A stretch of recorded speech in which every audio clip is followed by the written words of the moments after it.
Shalom. I am Brother Isaiah, also known as Mr. Blacktastic or Yeshaya. Welcome, beloved. I'm a born-again Messianic Israelite follower of Adonai Yeshua HaMashiach, also known as the Lord Jesus Christ. I believe Almighty God is awakening a remnant of scattered Israel as dry bones in a valley to their identity as natural descendants of Abraham, Isaac, and Jacob as part of the promised seed of faith. I believe the greater portion of this awakening remnant of Israel are Negro slave and immigrant descendants in the Western world. I believe this awakening is to bring together Israelite and Gentile believers as one in Christ to fulfill Scripture before the imminent return of Christ to reign on earth and before the final judgment.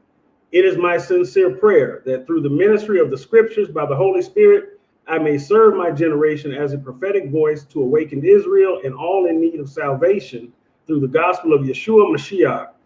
On this platform, I will be teaching or discussing scripture, history, and other relevant issues. I pray you receive insight, inspiration, and faith by the word in the name of Adonai Yeshua. All righty. So we are so glad to see everyone here on today. And I'm glad to have those that are joining us in the chat. Let's see who we got in the chat so far. I saw my brother John Tony. I see Sister Ashanda. Good to have you, Ashanda. I was listening to you last night about the Antichrist plan. That was really good. You had me laughing so many times. I was glad I wasn't on the show because I would have messed it up laughing as hard as I was. But you did a great job, and the humor just had me going. But I was listening very intently. My brother Elephant Man, you're supposed to be on here with us, man. Where are you, my brother? Sister Stephanie, good to see you. All right, who else I saw here? My sister, Pastor Raynice, Sister Kimbler, I see her. All right, I see Mariah. All right, Sister Ruama's in the house. All right, she gonna be with us here on tonight too. Brother Dale J. Who else we see in the building? Arrow Spike. All right. So what we're gonna do, our lesson for today, or what we're going to discuss. We're going to do slave testimonies, all right? And we're going to hear the voices of the ancestors. And the book that we're going to be coming from is going to be a book called Them Days Was Hell. And these are the recorded testimonials or testimonies of former slaves from about 17 different U.S. states. Vet, I see you, Vet. I see you in there, all right? And so today, we got a great group of people that are going to be with us here as we go through these testimonies. So let me go ahead and I'm going to bring the panel on. All right. So we got Ruama. We got our good sister over here. Whoop, whoop. All right. We got Sister Pam is also on here. All right. We got her and we got her other half. All right, my brother from another mother, Arrow Spike. He's in the building on today, and we got the man. Big drum roll. It's what I said. But his name is Big Red. That's what we bringing. All right. So we got the family here in the house, and I'm so glad to have them. We still wait. I don't know what happened to my brother. Yeah, I'm calling him out because the Elephant Man's supposed to be on here with us, but I think he hiding in the bushes. All right, so we got to get him out. He chasing those elephants in the room down. But we got to get him out here, and he may be having some technical difficulties because that he's gardening and he's teaching other people how to do the same. I'll be checking him out myself. All right. So we got the family here in the house. And like I said, I'm glad to have you all. He said, I'm loading on. All right, brother, I'm going to wait for you. All right, before we get started. So I'm going to let everybody go around and say something to the people. All right. Everybody, Ruama, you want to go ahead and speak to the people? Holler if you hear me. We can't hear you, sis. Hold on. You got to unmute your mic. I was doing sign language. I was doing faux sign language. Yeah, that was Keystone Rangers. Oh. Yeah, I was like, don't be throwing no gang signs on there. Oh, I'm getting silly. Hello, everyone. Good to be here. Good to participate in this, to give voice to those who didn't really have a voice and shared their stories. So I'm so glad to be a part of this, and thank you, Mr. Blacktastic, Yeshu Yaru, Maru. You know what? Oh, sorry. I really tried. I was trying hard. You just say Isaiah. You just say Isaiah. Mr. Blacktastic, you the one that works. It all works. Thank you for having me. Ashana calling you out. She said.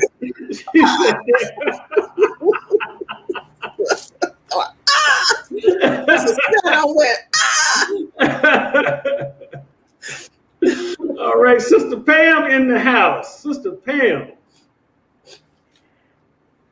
You there, Sister Pam? Go ahead and speak to the people, Sister Pam. You coming? She jumped up, she ran. She coming back. Come on. Sister Pam, it ain't nothing but family here. Just holler at us like we normally do at each other. I'm right here, y'all. Just we know. Hello. I'm trying. I'm mute. No, we can hear you now. That's not working. Okay, here we go. Hey, amen. Praise y'all. My mute button was like stuck. I don't know what's going on. Shalom. Salama. Shalom. Blessings. Hey. Love y'all. Good to see you. And y'all know, see, and you just hear like a superhero. The elephant fans in the field. Oh man, shalom. Hello, my brother. Shalom. Good to see you, man. I said he must be out there with that green thumb, doing something, man. All right. My brother, Big Red, that's what I said. What's good, everybody? What's good, man? I didn't get to come crashing in like my man Elephant did. He done got the turnips done, and he's like, let me hurry up and get on here. I better get to picking before boss off, man. I'm just practicing. I'm practicing. Y'all better hurry up. That's gonna come get his. I say out here with them smart stuff. We ain't finna deal with him. We gotta get back to his stuff. Hey, man. You know it's always that one slave that telling on everybody else. Balls. His basket ain't full of balls. They out here on the internet when he should be out here digging. Oh man. Last but not least, my brother Aerospace. What's happening, brother? Shalom, Mishpacha. Love you guys. Thanks for having us again. Oh man, you all are a blessing. I'm blessed to have you all on the platform, and the people are blessed to have you. And I'm glad we're doing it. We're doing it this way because these slave testimonies don't belong to any one of us. It belongs to all of us. And so I wanted to make sure that others besides just myself also have an opportunity to participate in reading them and absorbing them and also hearing them expressed from other people besides myself. I never became a famous actor because of the fact that I can't do all these voices, even though I know a lot of y'all think that I can. But in spite of all of that, in spite of all of that, my thespianism, which we talked about last time, I don't want to call myself a thespian because, our community runs with stuff and they'll be out here saying that I'm with the LGBT people, as the T calling it thespian. And no, brother, that thespian means theater. But they hear it a certain way. Man, the brother's a thespian. Right. My aunt be calling me, boy, you a thespian? Well, I just want you to know I love you any way you choose to go. If you're a thespian or straight, You still my baby. You know? So I don't have to over-explain myself. But I'm glad to have you all here because, like I said, this is for all of us. And so I wanted more than just myself to be a partaker in this. And like I said, these narratives that we're reading, taken from the book, Them Days Was Hell. Now, I have several books that I actually gleaned from, and then I also have several people that I consult with and ask different questions. As we were talking in the back chat, there are a lot of these narratives and things. I had to catch myself when I was reading because, especially these particular ones that we're going to read here today, there was a point I was telling Aerospike and Big Red earlier today. I said, man, I was reading one testimony and was like, this dude a coon. What's wrong with this Negro? And, because of the manner in which he was talking about the slave master things. And then I had to catch myself because I had to realize, as we're calling them slave testimonies, but in essence, they're really victim statements. And I said, so we're reading the narrative of a victim. And many times you're reading the story of a person who did not know they were a victim because they were brought into the world as property. So from the moment that they came into the world, they weren't even identified as a full human being. They were identified as a partial person who belonged to another person and had no rights at all.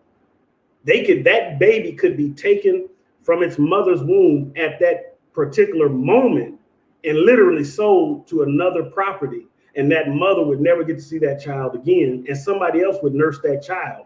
And so their identity, they didn't even know what their names were. A lot of times, even when they had to take the slave masters' names because they had no names. And if you have ever done like any research, like into your own family history, and I pulled up a lot of the family records and stuff in my family. And what I noticed was before 1870, no person who was a slave has a census record. Now, what you'll find is that because the census was done every 10 years in the United States, starting in, I believe, 1790. So if you have relatives that have a census record that goes back before 1870, then they were free. Either they purchased their freedom or they were freeborn and hadn't been a slave. But for most of us, what you're going to find is that a lot of them didn't have any census records. They're listed on census records of those who own them as persons. In other words, or property, basically. And so their names all fall under whatever the slave master's name is. And so this is how they knew how many people were on that particular plantation. And I mean, and so to think about that, they weren't even considered important enough by the government to have their names even put on the census records.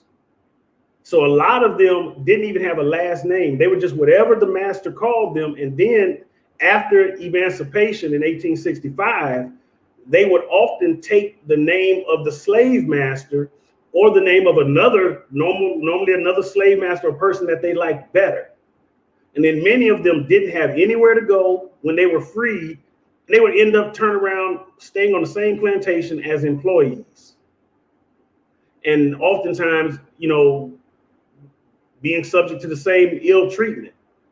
And so, but they had to survive. Some of them left and they made their way, which shows the resilience of our people. But many of them had to really, literally, when that book says, I think that's a great title, not because it's a good sounding title, but because it explains their plight. Them days was hell. Them days was hell. And so they came into the world without an identity, and they came into the world as property. And so if you're raised in that environment, this is your mentality. You think a white person that doesn't beat you is a good person. not realizing the fact that this person doesn't value you other than as property. And so these narratives, they're heart-wrenching to say the least. But I had to, like I said, I had to remember these are victims. They weren't coons, and all these other sellouts and all these other things. They were victims because they had psychological terrorism enacted against them that really messed them up. And so the reparations thing, that we talk about, they were deserving. And because they're not here to be able to benefit from all of the labor and the hard work that they put in, it's only right that their descendants and the people who did actually come from them should reap the reward of those things, just like everybody else who descended from the people who owned them or lived in a society where their ancestors weren't subject to that, but yet and still benefited from the labor of our people. And so I'm for reparations 1,000%. And this is why I look up every possible program I can to get whatever money is available until they cut the big check. I'm going to get as many little checks from this government as I can, because we are long overdue and we're owed that. And so we're going to get into these things tonight. And before we do that, anyone else have anything to say before we get started? Everybody's good? All right. So what I'm going to do is I'm going to put the narratives on the screen. All right. So that way, those of you that are watching, you can read along, all right, with the reader. And again, just like last time, I haven't put any restrictions on those that are reading. They can read it straight through, or they can read it dramatically, and that's fine, all right? Because we're giving voice, like Ruama said, to those who didn't have a voice. And so what we have is their words, and the words are recorded exactly the way they talked. So when you hear the readers, they're doing the best they can to enunciate and pronounce the words based on the vernacular of those who were speaking in that day.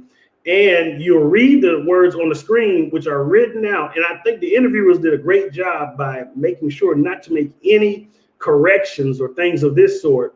And so this time I took out all of the little spell check marks and stuff so that they won't be on the screen, and you'll be able to read it and you just listen, to the testimonies and the things that they're describing. And the reason I say, I wanted to do it like this was because I want you to feel it the way I felt it. I want you to feel it the way I felt it.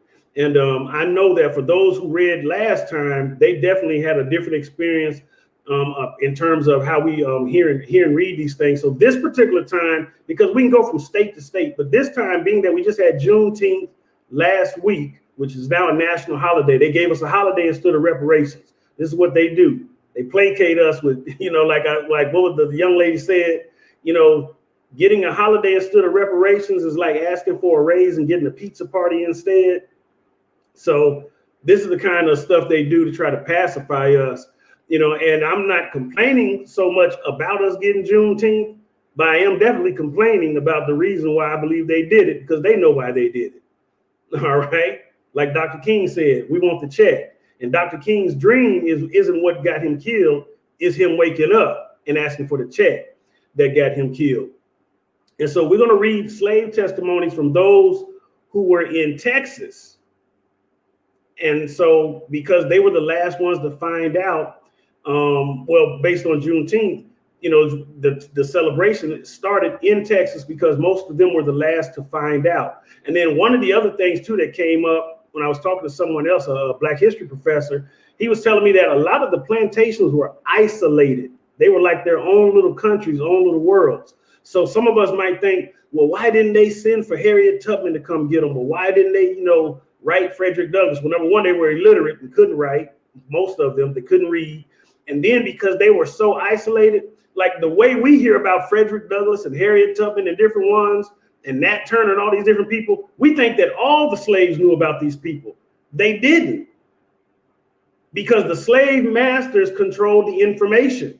And they were like, I don't want my slaves to hear about no Black Moses, because then they're going to start wanting freedom. I don't want them to know about Frederick Douglass talking to the president and being an abolitionist. I don't want them to know about what Nat Turner or John Horse did, because that's going to make my slaves rebel.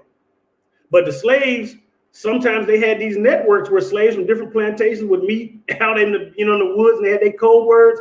And sometimes the information got around, but there was a lot of them because the country was so vast. You got to think how far it is from Texas to Virginia. They didn't have email and all this other kind of stuff.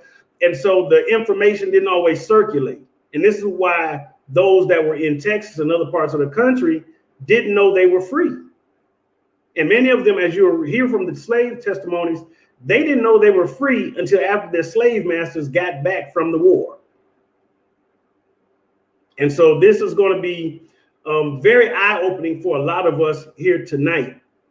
And so I'm looking forward to hearing this. So we're going to start. My brother Damon is going to start. And I believe, let me see, Brother Damon, you have a gentleman by the name of Jerry Boykins. Is that I have correct? Jerry Boykins, yes. So Jerry Boykins is where we're going to start tonight. Okay. I'm gonna get Brother Jerry. Give me a moment here to get Brother Jerry's thing on the screen. All right. Hold on, I'm gonna share my screen. I'm like, why does Microsoft Word always want to ask me if I want to add something at the wrong minute? The little messages that pop up. I tired of stuff like that. But I'm gonna go ahead and once I share it on the screen, brother, and then whenever you're ready to roll, you can go ahead and start reading. All right. Just want to make sure everybody can see that. So if everybody can see that on the screen, go ahead and give me a 1. Everybody. All right. And it's all yours, my brother. All right. Jerry Boykins, spry and jolly at the age of 92, lived with his aged wife in their own cabin at 1015 Plum Street, Abilene, Texas. He was born a slave to John Thomas Boykin, Troup County, Georgia, 80 miles from LaGrange, Georgia. His master was a very wealthy plantation owner, owning and working over 1,000 slaves. I've been taken care of during my life. When I was young, I lived right in the big house with Martha. I was houseboy. My mama's name was Bessie Ann Boykin, and she was cook for old missus. My grandpa was blacksmith. I slept on a pallet in the kitchen, and in the wintertime, on cold nights, I remember how cold I would get. I would wake up and slip in Master's bed and then say, Master John, I was about to freeze. He said, you ought to freeze, you little black devil. What you standing there for? I'd say, please, Master John, just let me crawl by your feet. He said, well, just one time, and that's that way I do every cold night. I was full of mischief, and I turned the mules out on the lot just to see the stable boy get a licking. One time, I wanted a fiddle. A white man named Coconut Harper kept trying to sell me for $7.50. I didn't never even have any money, except a little of Missy giving me, so I kept teasing her about her to buy the fiddle for me. She was a loss on my side. She so told, so I take some coin from the crib and trade it for the fiddle. In the night, I slip out and hitch up the mules and fetch the corn to old Harper's house and trade it for the fiddle. Then I hides out and play it so Marshall wouldn't find out. But he did, and he whipped the daylight out of me.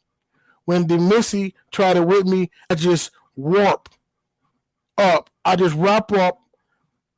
in her big skirts, and she could never hurt me much. I lost 8 my meals in the house and at the white folks' table.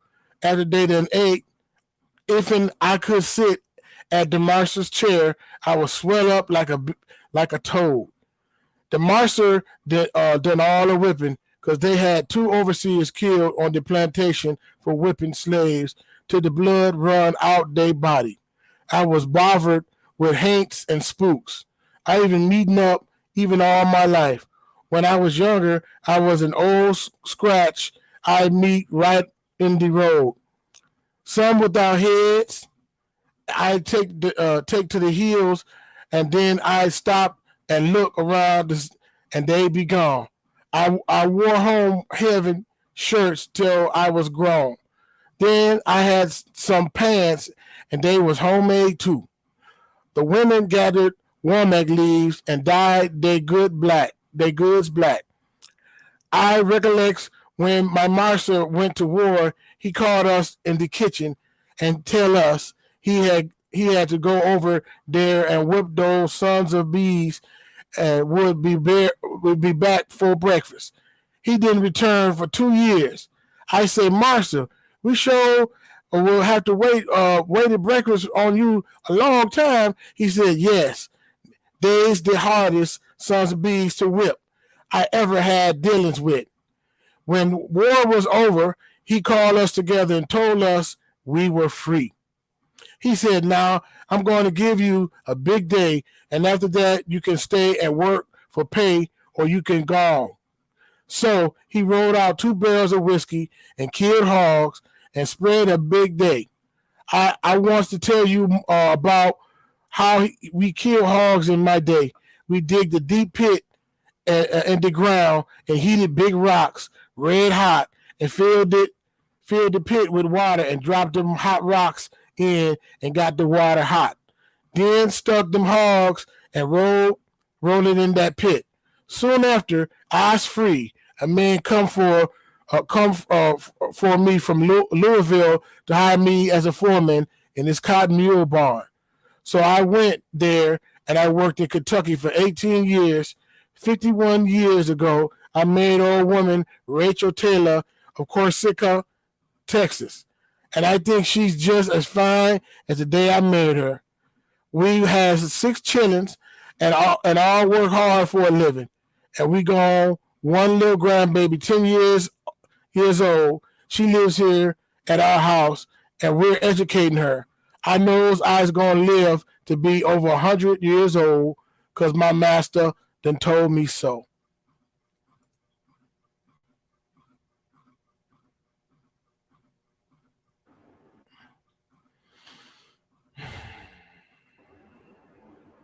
Wow. Man. Man. Whoa. Put you in your feelings. Oof. Yeah. That was like, Man, what did you think when you were reading this particular narrative here?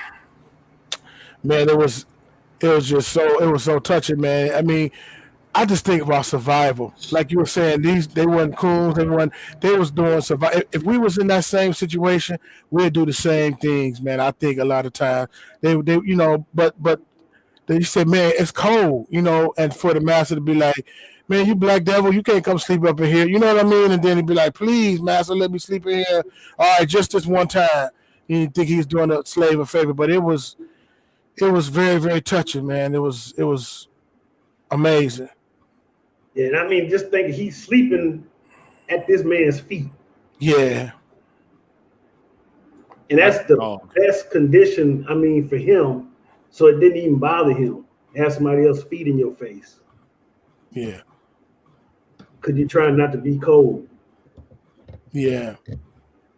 And you know what? The slave master, they act like they don't need the slaves, but they needed the slave. That's why they got some payments once we got free. They got, since they lost property, now it's like, okay, we're going to have to, give y'all some money because y'all lost y'all property or whatever. But we had it worse. So I think we're a resilient and strong people to be. I mean, we're the ancestors of the slave. I mean, we're the how can I say it? Descendants of slaves. I'm sorry, I said ancestors. Yeah. But man, we come from a strong backbone and strong people, man. So it's just very heart touching to hear that, man. Yep. Anybody else want to chime in? 'Cause that was a rough one for me. That was something. I was thinking about that pig, how they cooked that pig. They didn't even clean it, did they? They just put the water in there and they dumped the whole pig in there. Everything, guts, innards, everything was just cooked, right? Did it seem like they did something else, or did I miss a step? You know, I don't know, because he didn't go into detail. I know I've seen people cook pigs like this, and they normally do gut them, and then they throw, after they take the guts and stuff out, they throw the rest of the pig in there. You know, but it's interesting. One of the things, you know, you brought that up, Ruama, because this was a treat for them. Because normally when they gutted the pigs, the master didn't share the rest of the pig with the slaves. They gave them the guts. Yeah, the innards. Yeah, they ate the entrails. They gave them the entrails. That's why we get chitlins and hog maw and all they that gave from. them the feet and the snout and the feet too. Snoot. Yeah, we used to do barbecue snoot down in St. Louis. Yeah. What? Barbecue snoot? Yeah, I What? used to eat snoot. Yeah, snoot, South meat. That's South. Yeah, tripe. Yeah, tripe sandwich. No, I'm good, thanks. Sandwiches. Now, is that where hot sauce comes from? All the little Yep. parts of the pig roast? I thought so. Mm-hmm. Yeah. It comes from the pig snout, the knuckles, all the gristle, Mhm. all of that in a gelatin package. Ugh, man. Ugh.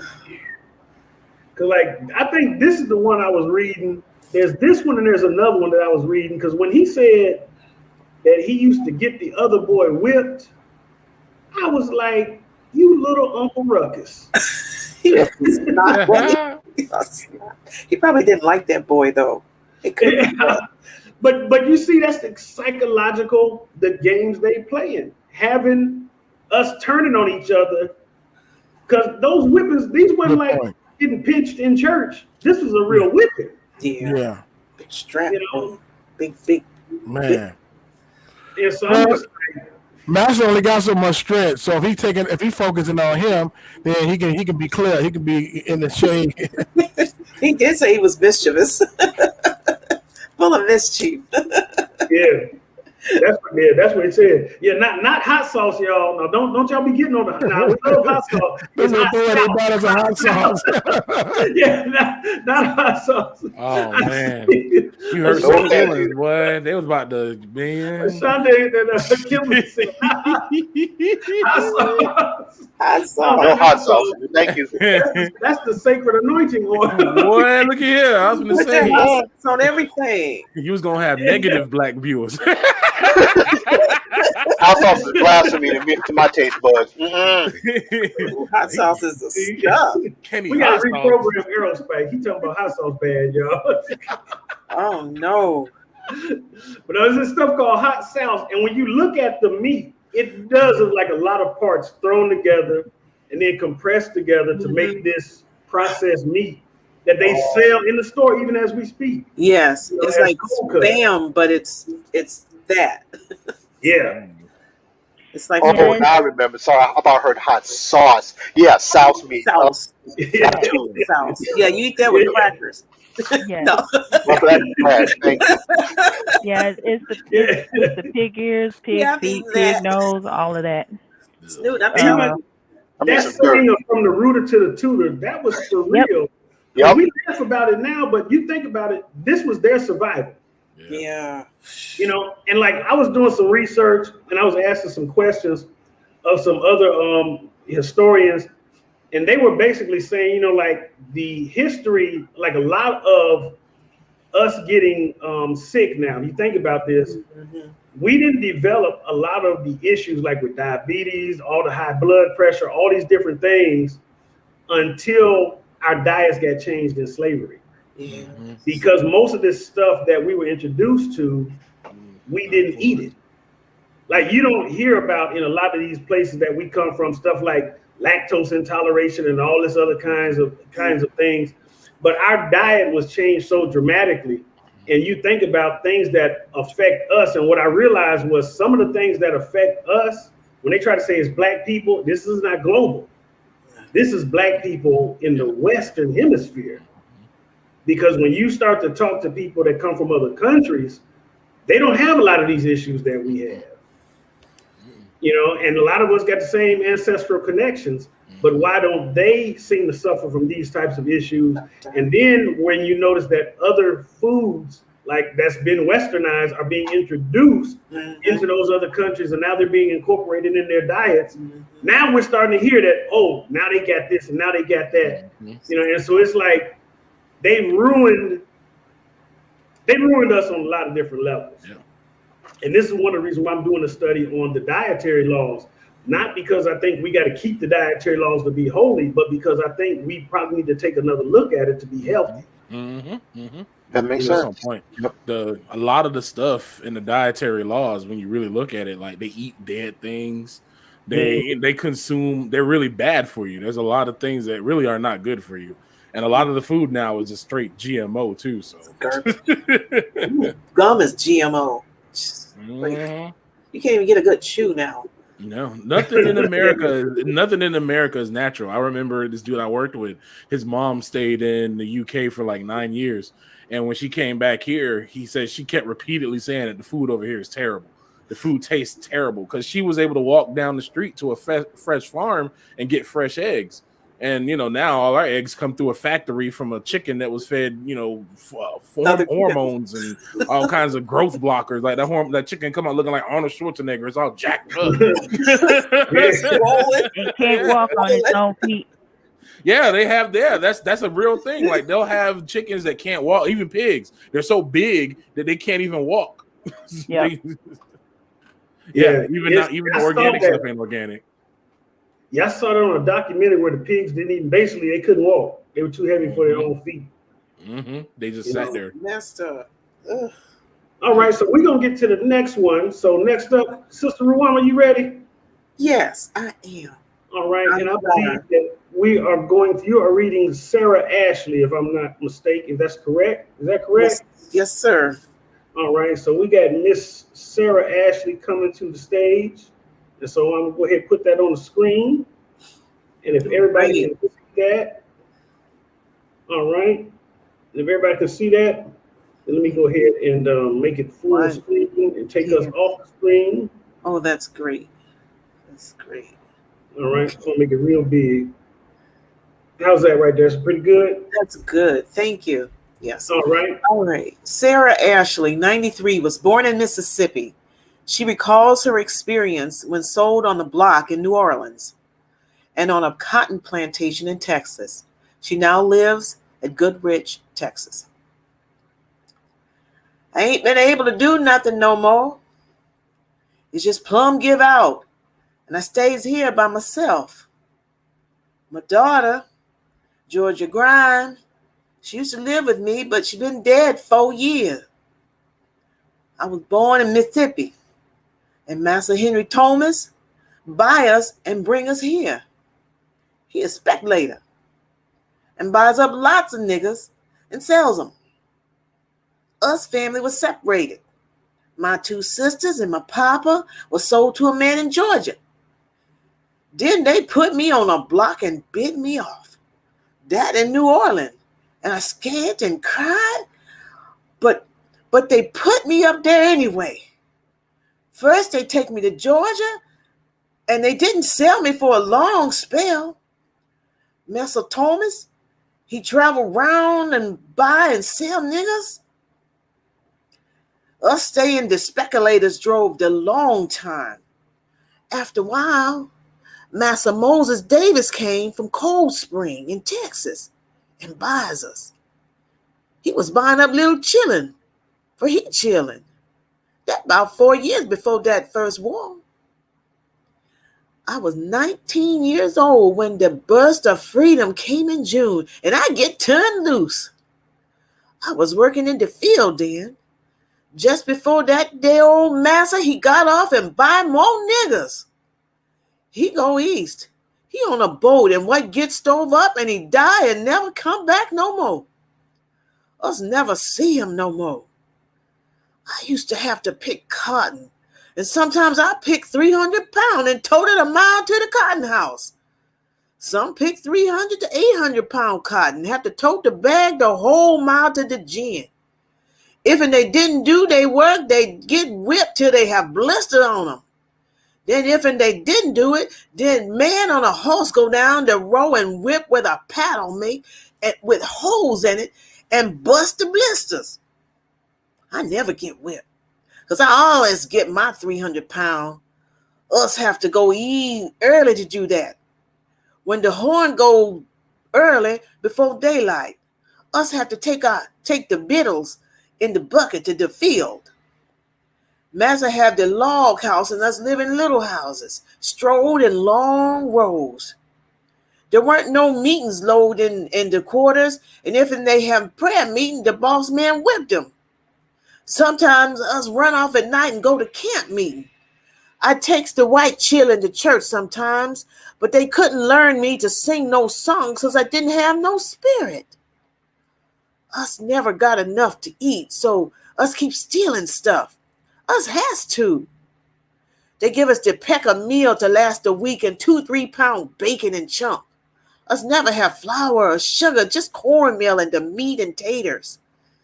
The niggas has the big box under the fireplace where they kept all the pig and chickens, what they steal, down in salt.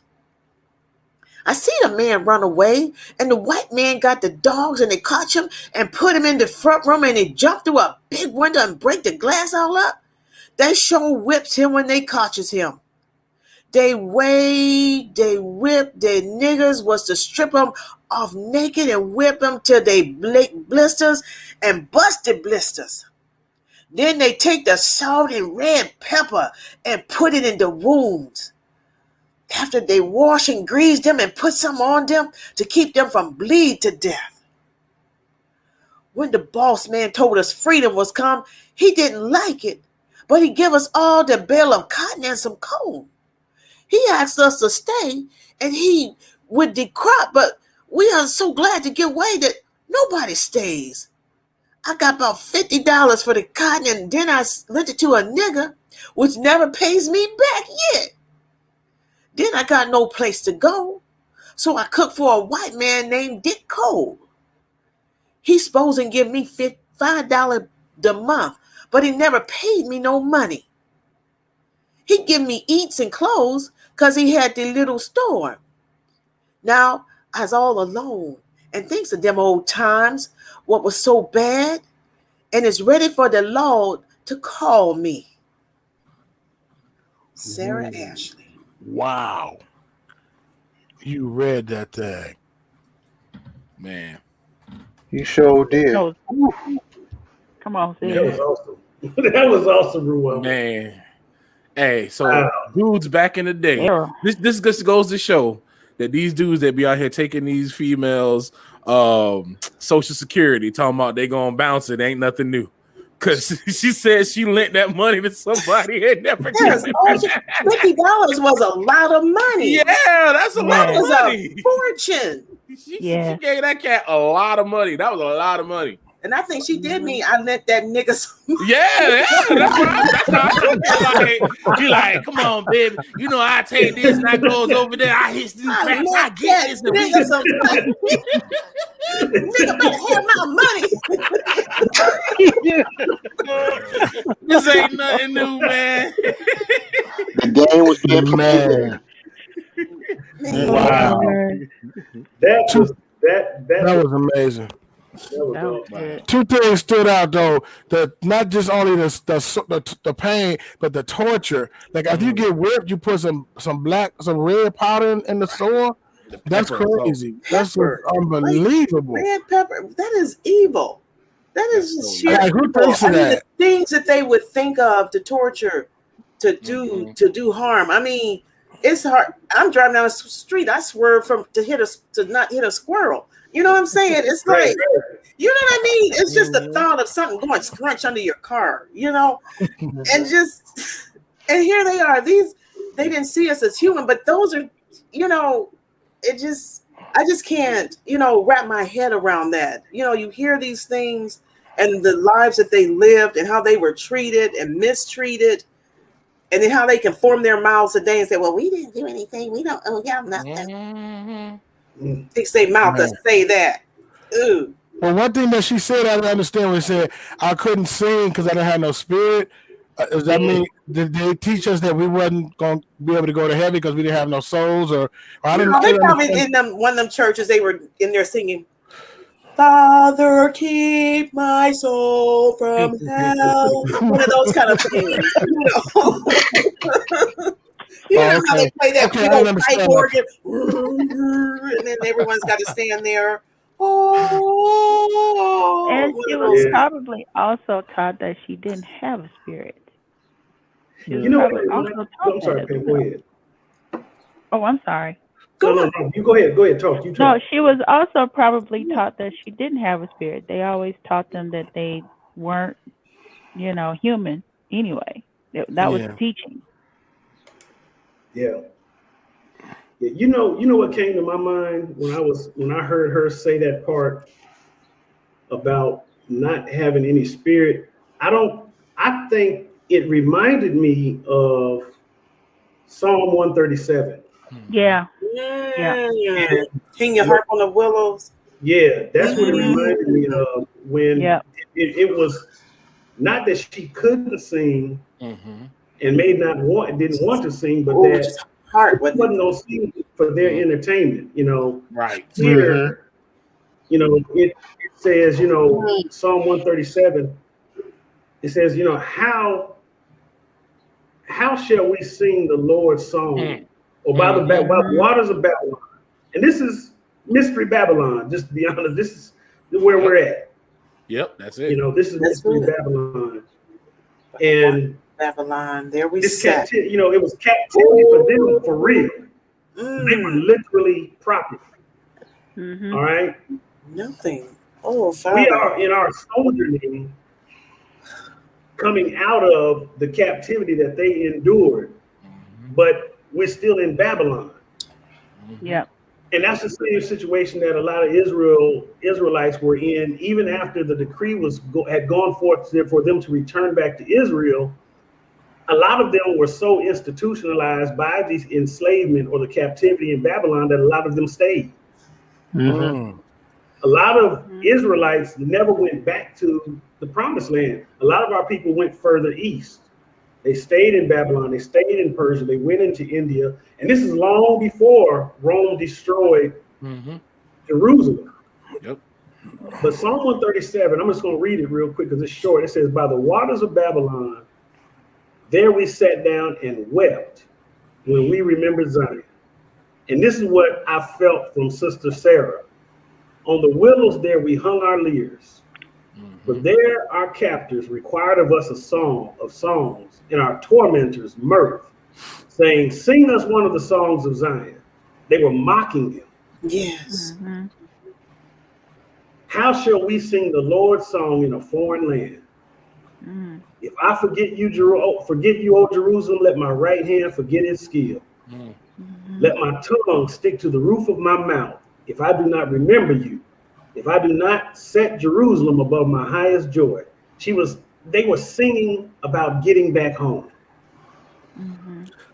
Remember, O Lord, against the Edomites, the day of Jerusalem, how they said, lay it bare, down to its foundations, singing about betrayal by one's own kinsmen. The Edomites were the descendants of Esau, the brother of Jacob. Yes, I don't hate O him. daughter of Babylon, doomed to be destroyed. Blessed shall he be who repays you with what you have done to us.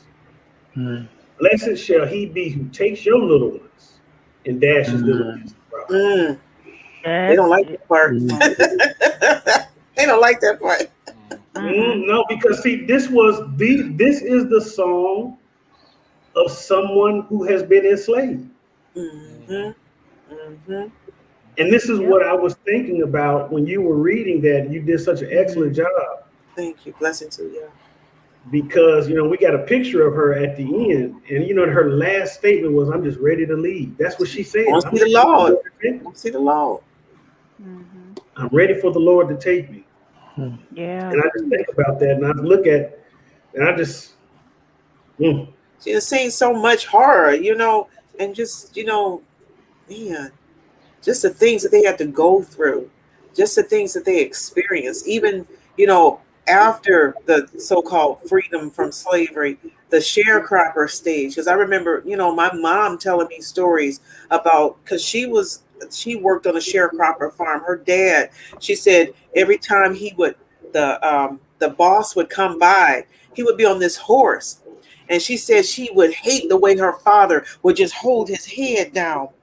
And he would sound real ignorant, like, even though he's a very intelligent man, could build a house with his own hands, just built the house from the ground up, just did things like that. But he was, he feigned ignorance, you know what I'm saying? And put his head down and scratched his head, did the things, played the role, because he had a family, he had wife and children to feed.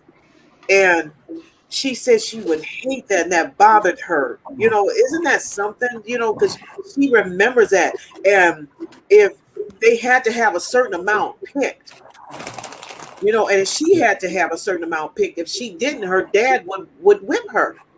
And she was only like 6 years old, 5. She'd be out there having to pick this cotton.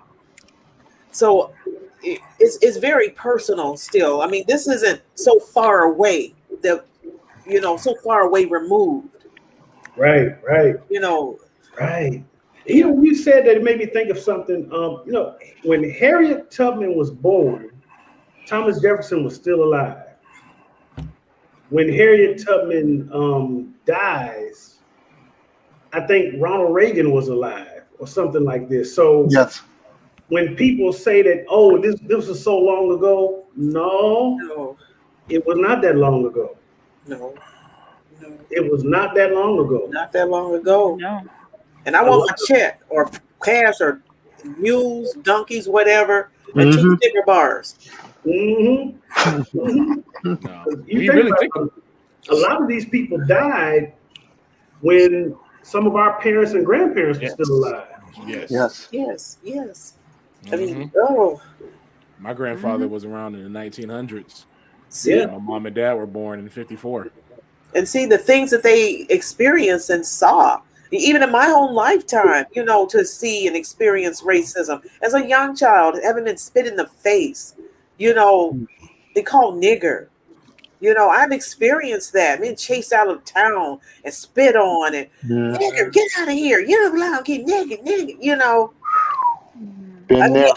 In Ohio, I lived in Cincinnati, Ohio, and that was one of the things that we would go through. We'd go to Elmwood to the store there, and they had a nice little drugstore and stuff. And me and a couple of little kids from the neighborhood, we go and we, ride our bikes over there. And we got chased out a couple of times. It's just crazy. I mean, but that was our life. That's how it was. I'm telling you, I've heard some stories, and even I heard some stories from the neighborhood I live in, predominantly East African neighborhood, but there's some Caribbean people here too.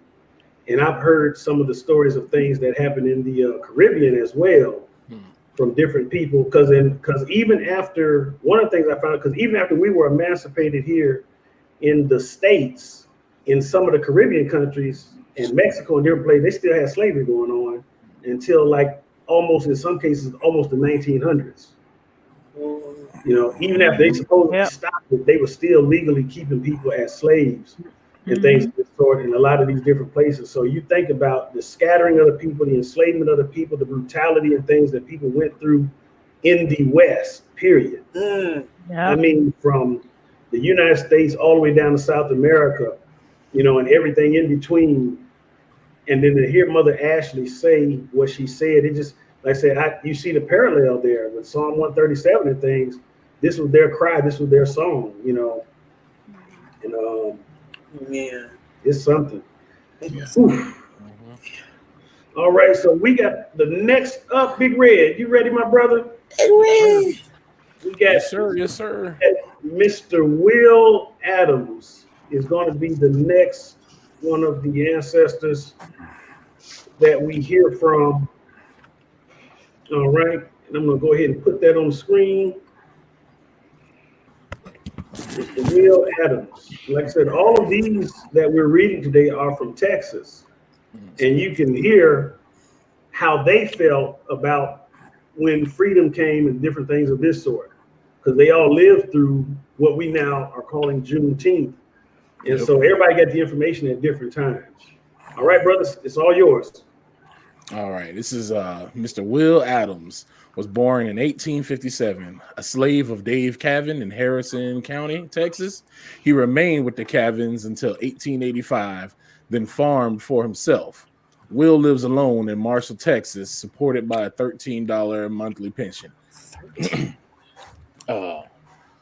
My folks, all us belong to the Cavins, and wore their name till after emancipation. Pa and Ma was named Freeman and Amelia Cavin, and Massa Dave fetches them to Texas from Alabama, along with Ma's mother, what we call Maria. The Cavins, all us thunk lots of the niggas, and Grandma Maria say, why shouldn't they? It was their money. She say there were plenty Indians here when they settled this country, and they thought and traded with them without killing them, and if they could. The Indians was poor folks, just pilfer and loaf around all the time.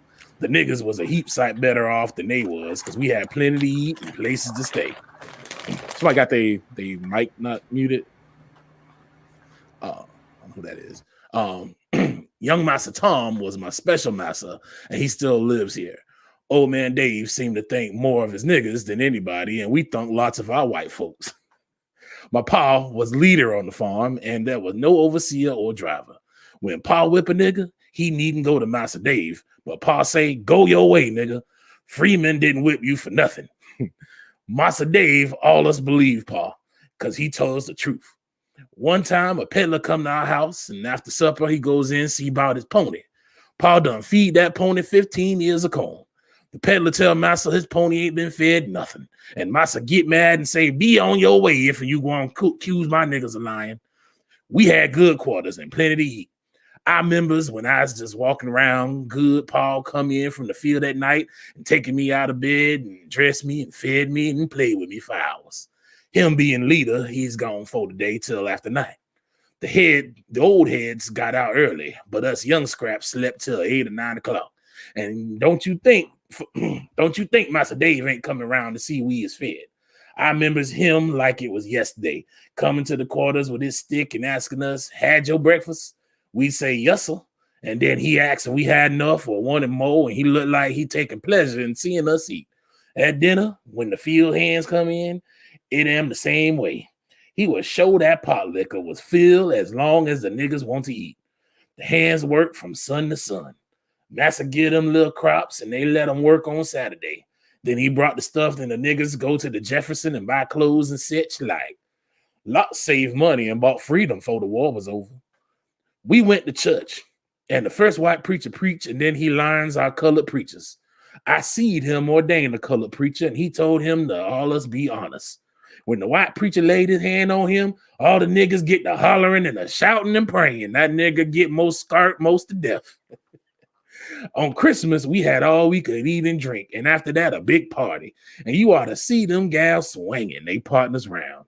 Then Massa have 2 niggas wrestle, and our sports and dances was big sport for the white folks. They sit on the gallery and watch the niggas put it on brown. Massa didn't like his nigga to marry off the place, but sometimes they do it. And Massa tell his neighbor, my nigga, I'm coming to your place and make them behave. All niggas haved when they wasn't around no Huntsville and Gallows. All niggas hazed and there wasn't no Huntsville and Gallows and Burnings then. Old Massa went to war with his boy Billy. There's lots of crying and weeping, and they sought us free. Lots of them didn't want to be free because they knowed nothing, had nowhere to go. Them that had good massa stayed right on. I remembers that the Ku Klux business starts up. Smart niggas calls that. The carpetbaggers ruined the niggas, and the white men couldn't do a thing with them. So they got up the Ku Klux and stirs the world. Them carpetbaggers come around learning niggas and sassed them white folks and done fed them. They come to power with that talk, and he told them, listen, white folks, you go and start a graveyard. You come around here teaching niggas to sass white folks. Them carpetbaggers starts all the trouble, elections and reconstruction. Niggas didn't know anything about politics. Most of young niggas ain't using the education they got now. I've been here 80 years, and I still has to be showed and told by white folks. These young niggas won't get told by whites or blacks either. They thinks they done knowed it all, and gets them in trouble. I stays with the Calvins most 20 years after the war. After I leaves all us farms and does jobs around town here, I's father of 10 children by one woman. I lives by myself now, and they gives me $13 a month. I'd be proud to get it if it wasn't more than $1, because they ain't nothing an old man can do no more.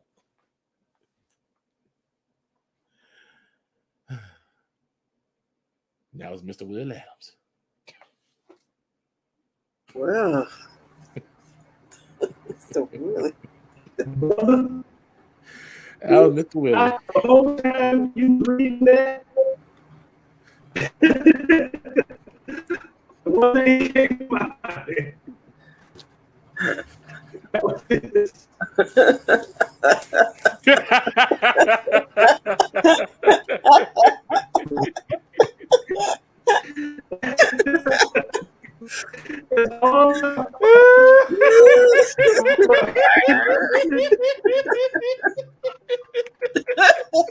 So when I read it, and I had to remember what Isaiah said, what Maury Isaiah said, because I was like, man, this dude sound like Uncle Ruckus all day. Asa was real good to him.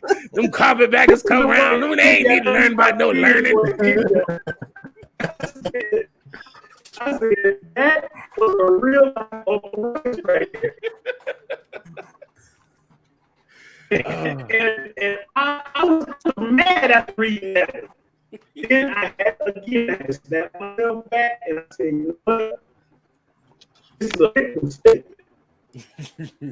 He just himself in his mind, he turned on his own feet. It's almost as if he sees his situation as not being so bad. And he was saying, well, he makes me glad to do something black people. Did y'all hear that? Yeah, you breaking up a little bit. You breaking up. Your face is frozen. Somebody talking on the phone while you're trying to use the internet. Oh, is that what it is? You're frozen. Oh, he's frozen. There he is. Nope. He's still No, he's frozen. That old show, Max Headroom.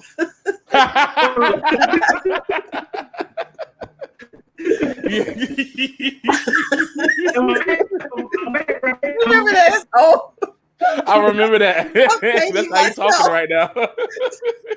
he's doing this. Exactly. Wait. Wait. He's doing it again. He froze. Yeah. He Hey, his computer said that's too much coonery for me. It's picking up the algorithm. It is messing up. Are you frozen? Fresh, not frozen. No. It's buffering too. Elephant Man is buffering. What's going on? Do we need to go? Probably going to restart that. You probably got to restart it. You have to go out and come back in. Elephant Man having issues too. He done turned into a swirl. Wow. Oh. Okay, hold on. Pam, because Pam was gone. There she is. She's back. Was having some issues. There we go. Okay. Okay, am I unfroze? Yes. Yeah, you unfroze. There you go. Wow. Wow. We spoke too soon. Too soon. It's just a dream. I'm gonna bring your Hebrews down. Like, It's like we're playing that freeze game. Okay, can y'all hear me? I hear you. It sounds like Yeah, Mechanical? yeah. Internet connection is breaking up. Not you, Pam. You sound fine. It's Black Maury Tech. Isaiah. Yeah. Here you go. oh, Thanks a lot, man. I think this connection has Uh-oh. Uh-oh. You breaking up too. It's choppy. Is that a virus or something? What is going I know, on? right? It was like, uh-oh, they out here telling the You broke history. the internet with that. You done messed up everything. Carpetbaggers done messed up the internet. Enough of that. Yeah, you did it. That was perfect. I mean, Set it up. I was reading love. That's what I'm talking about. Man, now What you is breaking the up. camera thing to make sure people are real? Man. So talk to you later. You breaking up now, Aerosmith. Now you breaking up. Waking up. No, I say Yeah. this. Buffering. Dang, me and Room are the only ones.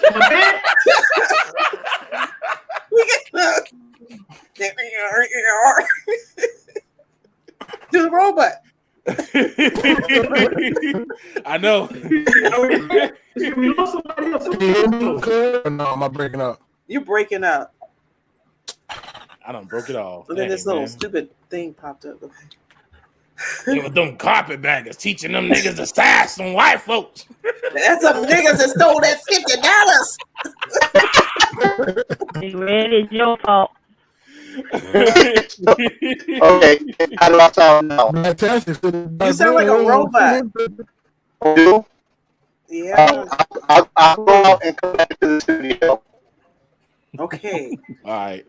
I kind of heard what you're saying, though. I get it. It's like, ugh. Some hardware in. Yeah, I know how. It's, you got anything running in the background of your PC? I don't have anything running in back of mine. That's weird. Oh, Yeah, man. Me and Real, my man. I'm good. I know. Hey, you know what? You ever been in church and the soloist wasn't there, and then they just put somebody up there. And they gotta get up there and just wait. Yeah. Hey, you don't say like every book in the every song in the hymnal.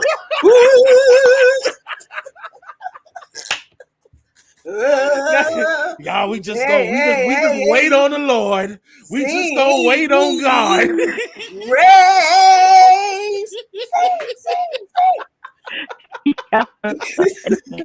Yeah. Oh, wait, please.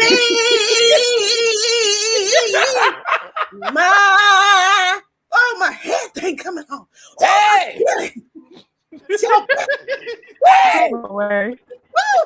It's gonna make me run.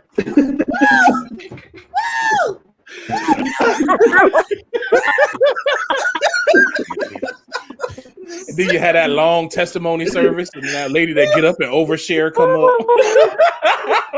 And I was in the back room, and I was pouring me some gin. Oh. And then the Lord spoke to me. He spoke to me. He said, pour me something. No, he didn't. Y'all, I had communion with some Hennessy and some grapes. On the sea. No. Oh, Lord. See what happens when the sound they just Oh, man. Yeah, we got to put up the finger and then walk out like Johnny.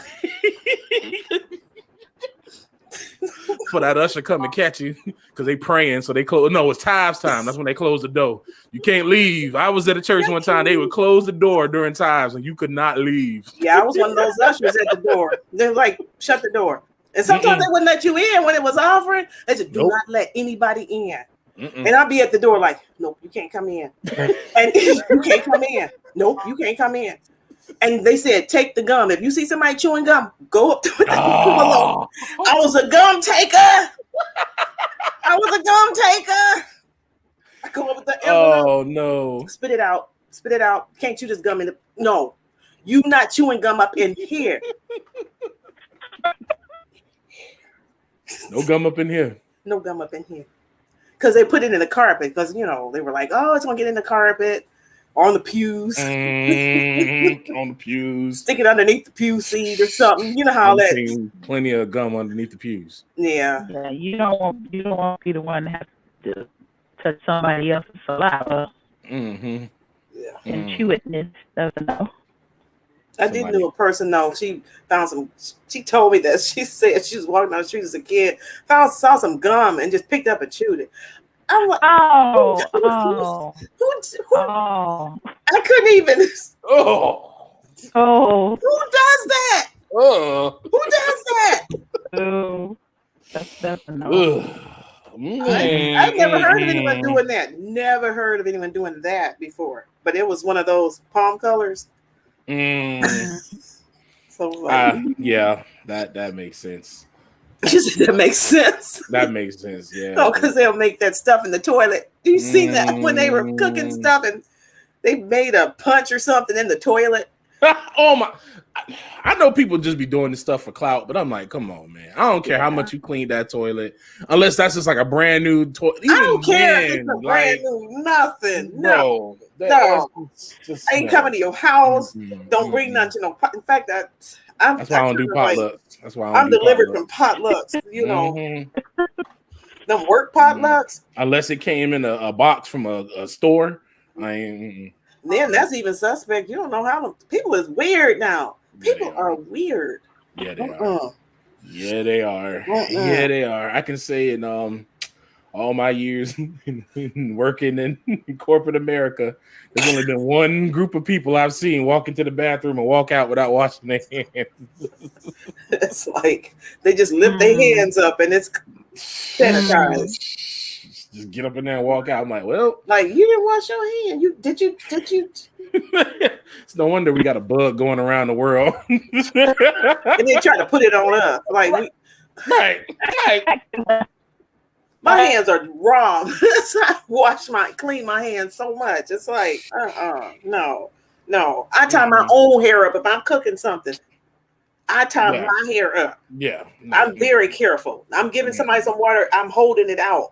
You know, I ain't breathing over. No, man. You know, it's like, we clean. We have a history of being clean. Yes, this is true. There's definitely a history of. That's the part they don't really tell you about the. Oh, they don't say that. All of them was in wigs that had like lice in it and stuff. Ooh. They didn't have any kind of sanitation. A lot of them didn't take baths. They would wear. What would they do? Would they put flowers or something around their neck or something to get? They did that during the plague, the Black Plague. Yes, that's why they had the plague, because they weren't bathing. They weren't bathing. They didn't clean anything. They were very, very dirty. Well, why wouldn't they clean though? You know what I'm saying? That's how they are. I mean, that's their nature. During what they call the Dark Ages, this was so funny because they always try to act like this is how you know that the education was Eurocentric. Because what they call the Dark Ages, when they was basically pooping in the streets, they had no kind of cleanliness. They just up and poop in the street. They would poop in the street. They dump poop in the street. Yeah, that's where all the trash and stuff. Because they didn't have anyone running water. But in the Ottoman Empire, they had already had running water and they had aqueducts. They had all that stuff, but they didn't have that in Europe. And that's where the plague came from, because they just had nasty conditions that they lived in. I mean, when the barbershop, the red and blue stripes that come down in there, they used to bloodlet people. That's where the blue and the red comes I remember from. that bloodlet. Yeah, they used to bloodlet people. They would go in there and they would put on you, leeches. Oh, they would put leeches on you to leach out the bad blood. Reading something about that. They used to put leeches. That's what the red and blue stripes on the barber. Because they were the kind of the doctors. Correct. They were almost like doctors. Exactly. But they were like witch doctors, if you would. Not even. They were too dirty. Just European, because they always try to sanitize what they do or what they did and try to demonize something that someone else would do. Dirty. They were dirty. A lot of their royalty did not take baths. They did not like baths. There was I can't remember. It was one queen. I don't even know how they procreated. It's just like they were dirty. But you they were used to the smell. Like that smell was normal. The normal thing that they had, like all those wigs, all that hair that they had, it was fake because they had lice so bad they would shave their heads and then they just wore the powdered wigs and stuff afterwards because they had lice. It's just like crazy. I thought they put the powder on the wig because of the lice. That would help to keep the lice out of the wig, yeah. But they also shaved their head though, because that way the lice wouldn't be in their hair. Oh my gosh! Wow. just the history that that this place has. And then, I saw a post and I put it on my page about this young lady who was reading from the Bible saying, that the black women were bald and whatever. Some of that did come in, because of our disobedience. But still, I mean, for her to try to point that out and not point out her history. Yeah. Yeah, they really always like to change history and what they actually had going on and doing. Like, the Pythagorean theorist wasn't his. The Egyptians had it, and there's a copy of it in the Indian writings as well, the Vedics, long before Rome came along. Like, these are both two far more ancient civilizations. They just took everything from everybody else, and now they're running around telling everybody that it's from them. There was even something, it was crazy. Teo shared it on Facebook, and I had never even thought about it this way because I studied music theory. But it even talks about how music theory is racist because they don't teach you about the other scales. There's a scale that we created, in our music called the jazz scales that the jazz musicians created. They don't really even teach that. Some of them teach it now because it's getting so popular, but they won't teach it. And they have a whole different scales in like India and all these other different nations. They have their own scales and their own even rules to music. But you don't learn about it. I didn't hear nothing about none of these because I studied music. And I hear nothing about none of these. All you learned about was Bach and Chopin and all those guys. I remember that in school, just you hear about everyone and everything but what your accomplishments were. Right. And then it's like you come out of there feeling like, whatever. I didn't do anything. Yeah, exactly. They would have you think that, but it's like a subliminal thing because you don't really say it, but you kind of it's a learned. It's programming. Yeah, it's programming. What it is what they put before you is programming. It's just like what they do on TV. They always show black people showing faces as crimes on news. That way, now these white folks is programmed to think that if it was a crime, it was this one too. Right. I will never forget. Drive down the street and see some black people think. Right, it's programming. It's programming. My mom was watching First 48 one day, and there was a ton of crimes that happened in our area. They were crazy crimes, and she's like, I was in Tampa during that time, and she's like, I didn't hear about any of these crimes and none of these issues, but you hear about Tyrone if he, jaywalked across the street. They'll have that front page. Tyrone jaywalked. He jaywalked. He did that. He did it. I knew it because he on a black T-shirt. And people who wear the black men who wear black T-shirts, you know about them. You know what they do. They program. It's all programming, man. They definitely program. And it is, and it's horrible. So they don't want to be taught that, hey, other people besides white people, I said it, did stuff or created stuff. It should be more inclusive like that. But I don't suspect. The only thing that they'll say other people did other than them was slavery. That's the only thing that they'll say. Africans sold slaves. That is their the Ottomans sold slaves. I heard it from a Christian lady. Slaves. They sell slaves to each other. Sold black people. And she thought she was telling me something.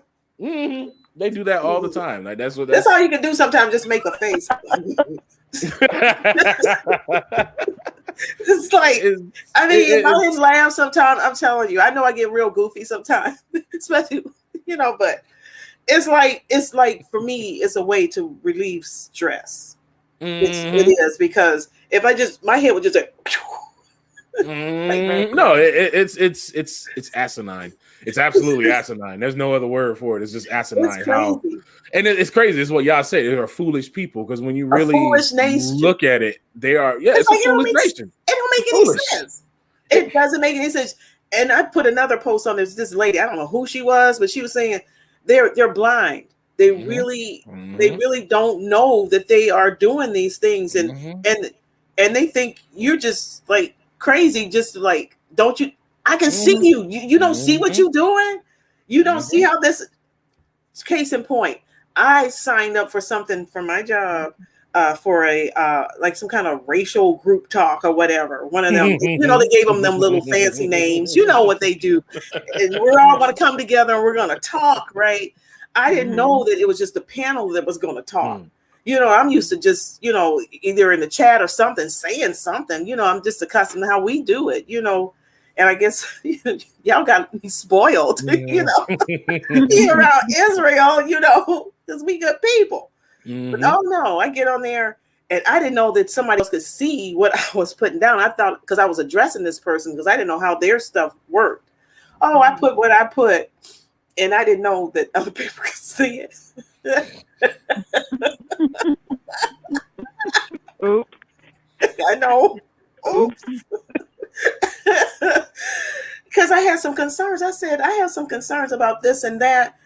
And I said, because things are being swept under the rug. And that's all I said. You know, I didn't say it negative. I was just like, I just have some concerns that things are making me uncomfortable. I mean, and it feels like it's being swept under the rug. And that was it. But nobody answered me. Nobody to this day have said anything to me. It's like, okay, I thought, but you know what? They just wanted what they want. And then they even quoted King. Ooh, they quoted Martin Luther King. Oh, because he would have wanted this. I was like, oh, Right, that's their go-to because they always my want to talk goodness, about just I have a like, dream, Martin. oh, They want to talk oh, about I have a dream, marching Oh, 'cause Martin, but he they don't was want to talk wanting about me Martin right. that said, "Hey, what about the subsidies that the people got for the middle class? What about the subsidies that the farmers got?" They don't talk about that Martin. That's not the Martin they don't want to talk about. Oh, They don't he want- was so nonviolent, and he even went to jail. Oh boy, he went to jail for what he believed, but he didn't fight anyone. He didn't shoot anyone. He just did what he had to do, and it was a nice moment for you Negroes. Okay, There we go. teacher, the teacher's back. Oh, Big Red, he did it. Big Red did it. Okay, so we missed I know. What did you do? What happened? All of a sudden, we were all there, and then I was gone. You know what? It was I something am. that Am I still breaking up? Because they tried to tell me to switch my browser, but I said I've never had a problem with my browser. There's something on their end. Yep. Okay. It's got to be I on have their end. trouble. It's on their end because I'm hardwired in. So I don't even have Wi-Fi. It's telling me I get bad connection. I Yeah. checked all my everything's working. Still a bad connection. Yeah, it's a band. It sounds like a delay what you got going on. Yeah, you're having a I forget what they call it, a streaming issue, but it's probably between you and their servers and not anything you could do because me and Ruam are fine. And then by the fact that Aerospike and Sister Pam are having a problem because they're probably on the same internet too. So y'all are probably in the same area and they probably having an issue with one of the internet trunk. Shoot, let me see and make sure we ain't got hacked again. We just had a storm come through. Yeah, it's like Ivy Lamar. They shut down the internet. Judah waking up. Okay. Oh my goodness. That's facts. And oh, you froze again. You did that max headroom thing. See. Oh, you are frozen. He says he's wired too. Yeah, no, it's probably an ISP issue. It's not a problem with his Well, he's got a nice smile. He looks so natural. I don't think it's his internet. I think it's StreamYard. They're probably having issues. Someone said pay your phone bill. Dang. Cam said pay your phone bill. Pay your phone bill. Man, I knew I forgot something. Oh, storms. There are storms. Oh, yeah. Is there storms somewhere in someone's area? There's nothing wrong over here. Nothing. Isaiah, are you there? Yeah, there is. Yeah, I'm here. Can you hear me? Come towards the light. I hear you now. You hear me? Yes. But His internet was acting up. Oh wow. Yeah, there is a storm coming in where I'm at. Yeah, there's one supposed to be. There's a tropical storm supposed to be coming. Maybe in that's South Carolina. it. The interference in the air. These are some awesome stories, little narratives. Can you guys hear me? Yeah, you sound good. Yes, you sound clear now. Okay. We lost brother Damon. Brother Elephant Man is gone. So I'm with custom. Can you all hear me clear now? Yes, sir. Yes. Okay. Move your head once. Let's see if it'll move and come back in its place. Now handspin. Do a helicopter. Does that work? Put your hands in the air. Okay, we're back.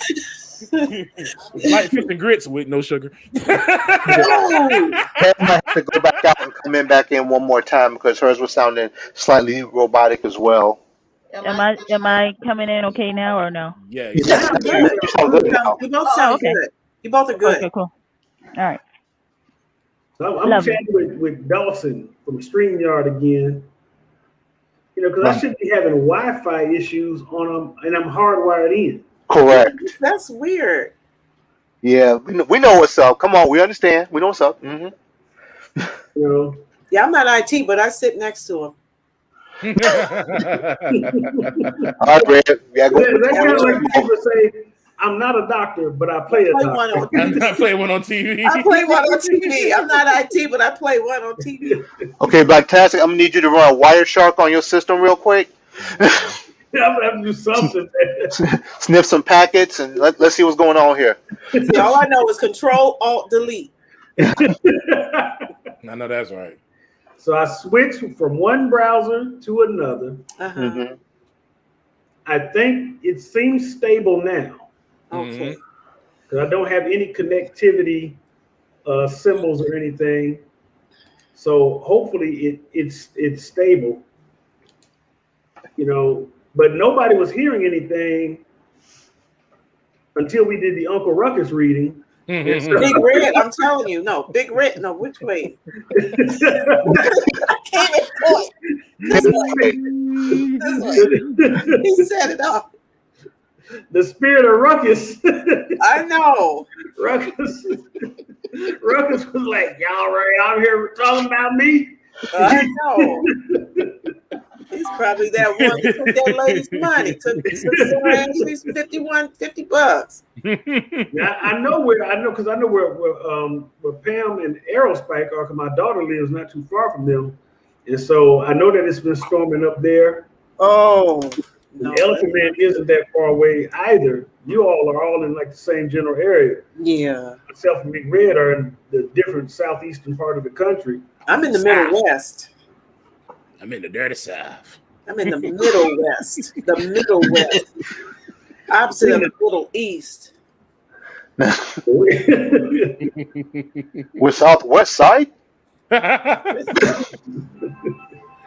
All right, so it looks like we're back. Okay. So it looks like we're back. I want to say thank you to all of you all who have stuck with us and been very patient while we've gone through these technical difficulties, which we did not cause. They're beyond our control. All right, you guys. Sorry that I got kind of spaced out there, guys. Now y'all held it down because see, I have my other computer on, which is on Wi-Fi, and it's not having any problems. Yeah. Wow. Right. So That's I was watching you guys on the other screen while I was looking at this screen, and this.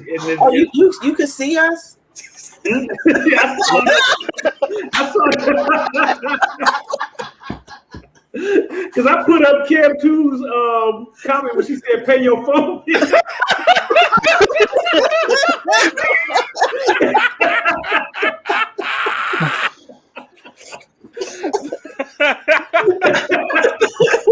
I'm on the phone. Stop. Put the phone. I'm on the internet. Put the phone down. You know? Star 67. Oh, that's when you picked up. Okay, you didn't see before that. You know, we read from the ancestors. You know, the old folks had. You know, it started thundering and lightning. They'd be like, "Get off that phone. Turn that phone They used to wake us read a book. up in the middle of the night. Like, come and sit on these stairs. Turn everything off. Sit down. It was turn everything off. Because it's storming. God is talking. No, because my grandma say because God is talking. It's like, We have to be quiet. you had to be quiet. You had to sit there and be quiet. Okay, there he is. What's going on? Man, we all was dropping, man. They were Drop it like flies. Wow, West. Don't. We were all drunk. Ice dust. Spirit of Ruckus got us, man.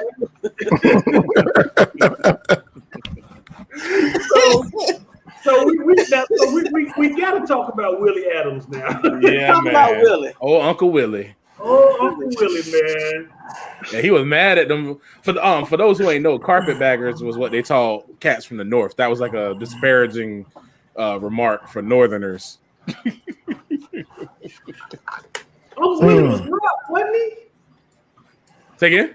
I said Uncle Will was rough, wasn't he? Man, he did not like them cats from the north. And it just goes to show the different mindsets from him to the last lady we had just read, because her master was like rough, and after they got free, they was like, "We out of here, we gone, like we out." And then him, they stayed on. He stayed on with them, like they stayed there because he was like, "We just happy here. We don't need to learn nothing. We don't need no learning." We don't need no. But it's crazy because you see that same mindset even now when you try to wake folks up. You go and you try to wake them up, and they be like, "No, we all ain't no Jew or Gentile. We all just the same." Ain't no male, ain't no Pastor female. Sarah and Pastor John, they's good folks. We all got the Shekinah glory. Glory, hallelujah. It's crazy. You can see the same mindset that now, and you can see how that was passed down. But with them, it's an understandable thing because it's like you said, that's how they was raised. Like that's all you knew. To them, that he was living like he had a good life. Really, when you think about everybody, He was living large. in terms of all the other people, what they had to deal with. They was eating good. He heard the one he was ate your breakfast. Yeah, and the one High on the hog, literally. where they was whooping them and putting like salt in them and stuff. And these cats over here, they chilling, they eating, just eating good. It's like you get enough to eat. Did y'all eat? Did you get enough to eat? Yeah. How about these change though? How about we do something about that? And say it again. No, say about say about to get something to eat. How about getting these chains off our wrist? That'd be nice. I think he was a good master. yeah, because he was happy that his father was whooping the other slaves. Yes. Yeah. You realize that his father was the one whooping the other slaves. Mm-hmm. Yeah, he had another slave whooping the other slaves, and then if they went to complain, he said, "Nah, if you did it, you deserved it." Mm-hmm. That was the real purpose. That's crazy. That's crazy. Now I can't hear you anymore, Big Rick. You just sound like that guy. Ruckus. It's stuck in my head. You've been typecast.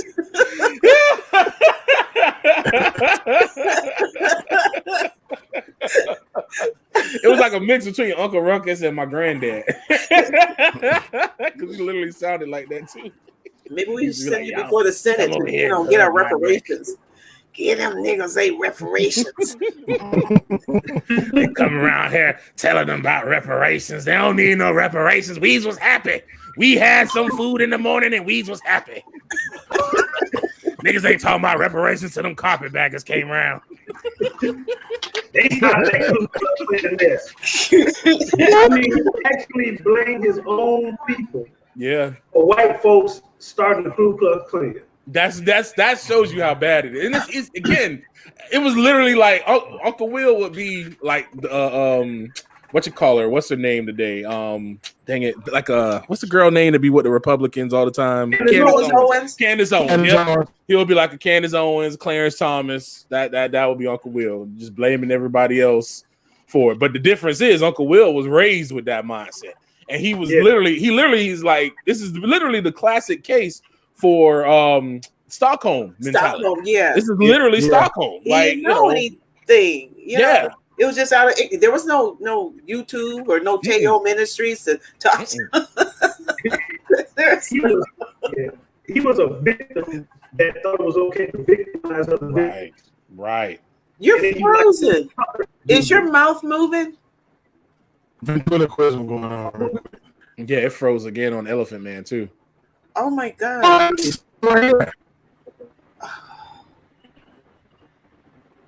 You don't see me? I can hear you, but I hear you, but it's are robotic. Mr. Robotic. It's now try Elephant. Yeah, turn off your camera. Try turning off your camera. It's the aliens. That way you don't have to buffer as much. Can you hear me? Yeah. Yes, I can hear me better. That's it. Yep, we hear both. You don't have to see me. You can hear me.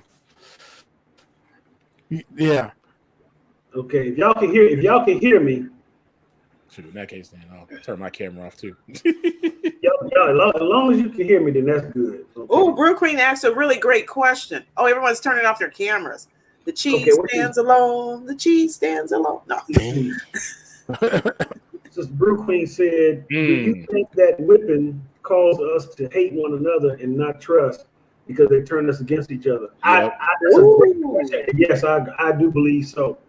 Ooh, that's the reason why they made us do it. Yeah, I think it's a mixture of benefits and survival. So if it's benefiting me not to get whipped, right? But it's also survival. Like, man, it's better you than me.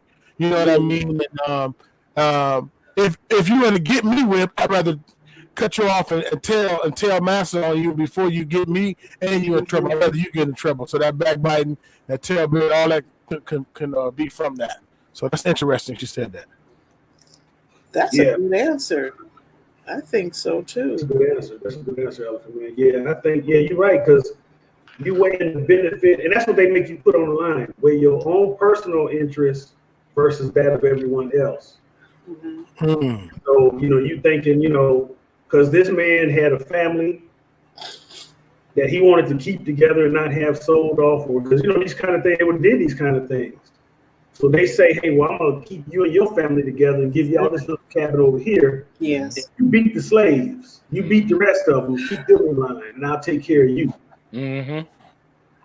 That's probably why he was in. He remembers them so well, and they was treated so well because he kept them in line. Oh, yeah, man, that's just no way to live. You know what I mean? You think about it, that's just no way for a person to have to live. I got to put this part back on the screen because it's so incredible. It's almost unbelievable that he actually said in one of the parts that they was crying when they got their freedom instead of rejoicing. Yeah, that was crazy. Look at this. What this man said. There's lots of crying and weeping when they set us free. When they saw it. Wow. Lots of crying and weeping when they saw us free. Lots of them didn't want to be free because they know nothing and had nowhere to go. Them what had good masters stayed right on. Didn't know nothing. But look at even today how it's designed for us to have to be consumers and not producers, and how much we depend upon a system. You know what I mean? We're so dependent. So then when it's like, okay, now you're free, you can free. Oh, I don't know what. You know what I mean? This is all I know. Can I make it on my own without master? You know what I'm saying? And so you just. So it's better you be running for them to take care of you than you try to take care of yourself, especially if you got no game plan. And I think that's what happens a lot too with the awakening, if you think about it, because you say, okay, man, I'm going to put you on game, I'm going to get you some woke information. And it's like, no, man, that could be a scary place, because it's comfort zone in my life, it's a comfort zone in what I've learned, and I don't want to be stressed on what I learned, because it's going to set me free, but it's going to do some other things to me as well. So that's interesting. It's that refusing to change.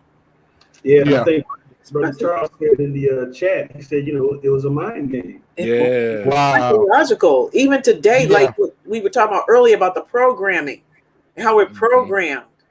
Even today we're programming. Our minds are like locked into things, like mindsets, and you find yourself doing and acting still enslaved. And it's like, wait a minute, why am I saying this? Why am I acting like this? Why am I acting a certain way around a certain demographic? Why, why would my voice and inflections and everything change? Why do I even my posture and everything change? What is going on? I had to look at myself. Like, well, what? Right. It's like, hello. Right. No, it's honestly, that's why I'm pretty much. It almost got to the point. It's funny, and I'm kind of glad. I'm kind of glad Pastor Kelly had said something about the birthdays, because I got into the point where I'm like, I want nothing to do with nothing. And when I found out about the whole birthday thing, I was done with birthdays, bro. I was like, no, I'm not going, because I want no parts of Babylon. I want no parts of it, because I've seen, stuff like what we see with our ancestor here, and even from in the Bible, our other ancestors, when they came out of Egypt, the first thing they wanted to do when Moses was gone was go, let's build up a golden calf and get the dancing around it and doing, what we was used to doing back in Egypt. Like it's that same thing, and they be locked in your head, and everybody wants to go back to that normalcy instead of just having faith and stepping out into the unknown. That's hard for some people to just step out and just, not have that government check coming every month, and not, you're not gonna have that government to send you nothing. You're gonna have to be out there and be self-accountable. Some people don't like that. I think it's just a process. That's why we have to pray for each other and keep each other lifted up, because it is a struggle when you first come into this awakening, and then you go through so many different stages. That one stage of being angry, you just Yep. And because I went through that. I'm not gonna lie. I've been angry for a whole year, so I feel you. If it weren't for the Holy Spirit, I would be like, I would have been biting all kind of people off, saying all kind of whatever, because he, it's like he would just he began to deal with my heart, because you need that, because it's like, make yourself of no reputation. He would say those things like that, and it's like, okay, because I would be like, I was all of a sudden, I was super bruised. I was like, I'm a Hebrew. You see my cape? I'm a Hebrew. I'm a Hebrew of Hebrews. All right, well, you are a Gentile. Well, they're gonna put you out first. They're gonna be like, yeah, you ain't gotta wait on the second exit. Go take this ticket. They got me. Don't even get. Just get. Please. Take her. No, but he had to deal with me though, because you do get you get beside yourself. Sometimes you start feeling yourself, like, yes, bro. Yes. All right, well, Sister Pam, you up next. Because we know about it before the show over, they're gonna have Ruama already on the plane. They gonna ship me out of here. If I fit, I should.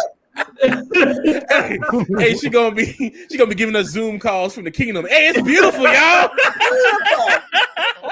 I should do a GoFundMe. When you get your brew game up, you can come over here too. Super brew. Y'all remember what Paul Mooney said? He said they'll come get you. He's singing on Africa. Back to Africa. Take you away. Ooh, I want to go too. Ooh. All right, so we're gonna do the next one here. All right, it's gonna be read by our dear Sister Pam, and I believe this is Mary Armstrong is who we got here. So, Sister Pam, it's all yours. Okay, am I coming in clear? Let me see. I can hear you. I don't know how everybody else can hear you. I can hear you. Okay. All right. Here we go. Mary Armstrong, 91, lives at 3326 Pierce Avenue, Houston, Texas. She was born on a farm near St. Louis, Missouri, a slave of William Cleveland. Her father, Sam Adams, belonged to a nigger trader who had a farm adjoining the Cleveland place. Real quick, Sister Pam, let's just do a sound check. Everyone in the chat, here's Sister Pam clearly. All right. Can you hear me now? I just want to make sure everyone else can hear you clearly, because for a minute it sounded just a little bit robotic, but I want to make sure if everyone else can hear you, that's fine, because my connection may be just acting funny, as we know that it is, and everyone else may be able to hear you good. It was a little bit robotic, yeah, but it's coming in a little better Okay. now. Is it better now? Yeah, Mhm. it's a lot better now. Yep. Oh, okay. All All right, right. there. Okay, so I'm seeing the ones in the chat. So take it away, sis. You got it. Okay. Um, eyes up, Mary. All right. But you all have to excuse me if I don't talk so good, 'cause I've been feeling poorly for a spell, and I ain't so young no more. Lord, me, when I think back what I used to do, and now it's all I can do to hop around a little. Why, Miss Olivia, my mistress, used to put a glass plumb full of water on my head and then have me waltz around the room, and I dance so smooth like I don't spill near a drop. That was in St. Louis, where I was born. You see, my mama belonged to old William Cleveland and old Polly Cleveland, and they was the meanest two white folks who lived, 'cause they was always beating on the slaves. I know, 'cause mama told me, and I hears about it other places. And besides, old Polly, she was a Polly devil, if there ever was one. And she whipped my little sister, what was only 9 months old, and just a baby to death. She come and took the diaper off my little sister and whipped till the blood just ran, just 'cause she's cried like all babies do. And it killed my sister. I never forgot about that. But I saw some even with that old Polly, and it's this way. You see, I was about 10 years old, and I belonged to Miss Olivia. What was that old Polly's daughter? And one day, old Polly devil comes to where Miss Olivia lives after she marries, and tries to give me a lick out in the yard. And I picks up a rock not as Sister Pam, big as I'm sorry. half a fist. Sister Pam, I'm sorry Yep. for one moment. We getting some static. I thought it was just me, but the chat is also saying they're getting some static and it's breaking up. Yeah. Okay, you know something? Oh, okay. I'm gonna have her use my computer. She'll talk into it because this will work. Because she has a Chromebook, so I think that's what the problem is. So I'm gonna have her talking to mine, and then it'll clear. Can you guys hear me? Okay. Yeah, Yeah, you're we can good. hear you great. Okay. Come on, friend. Okay, so hold All on a right. second. Yep, just go ahead and start from the beginning. It won't be any problem. All right, can y'all hear me here? Yep, I can hear you great Yeah, now. that's good. That's perfect. All right, all right.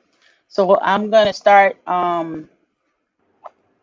Just go ahead and start from the beginning. It's cool. Okay, I'll just start back over. All right. I's Aunt Mary, all right. But you all has to excuse me if I don't talk so good, 'cause I's been feeling poorly for a spell, and I ain't so young no more. Law me, when I think back what I used to do, and that's all I can do to hobble around a little. Why, Miss Olivia, my mistress, used to put a glass plumb full of water on my head and then have me waltz around the room, and I dance so smooth like I don't spill nary drop. That was in St. Louis, where I was born. You see, my mama belonged to old William Cleveland and old Polly Cleveland, and they was the meanest two white folks would ever live, 'cause they was always beating on me. I know 'cause mama told me, and I hears about it other places. And besides, old Polly, she was a Polly devil if there ever was one. And she whipped my little sister. was only 9 months old and just a baby to death. She come and took the diaper off of my little sister and whipped till the blood just ran, just 'cause she cried like all babies do. And it killed my sister. I never forgot that. But I saw some even with that old Polly devil. And it's this way. You see, I was about 10-year old and I belongs to Miss Olivia, what was that old Polly's daughter. And one day old Polly devil comes to where Miss Olivia lives after she marries and tries to give me a lick out in the yard.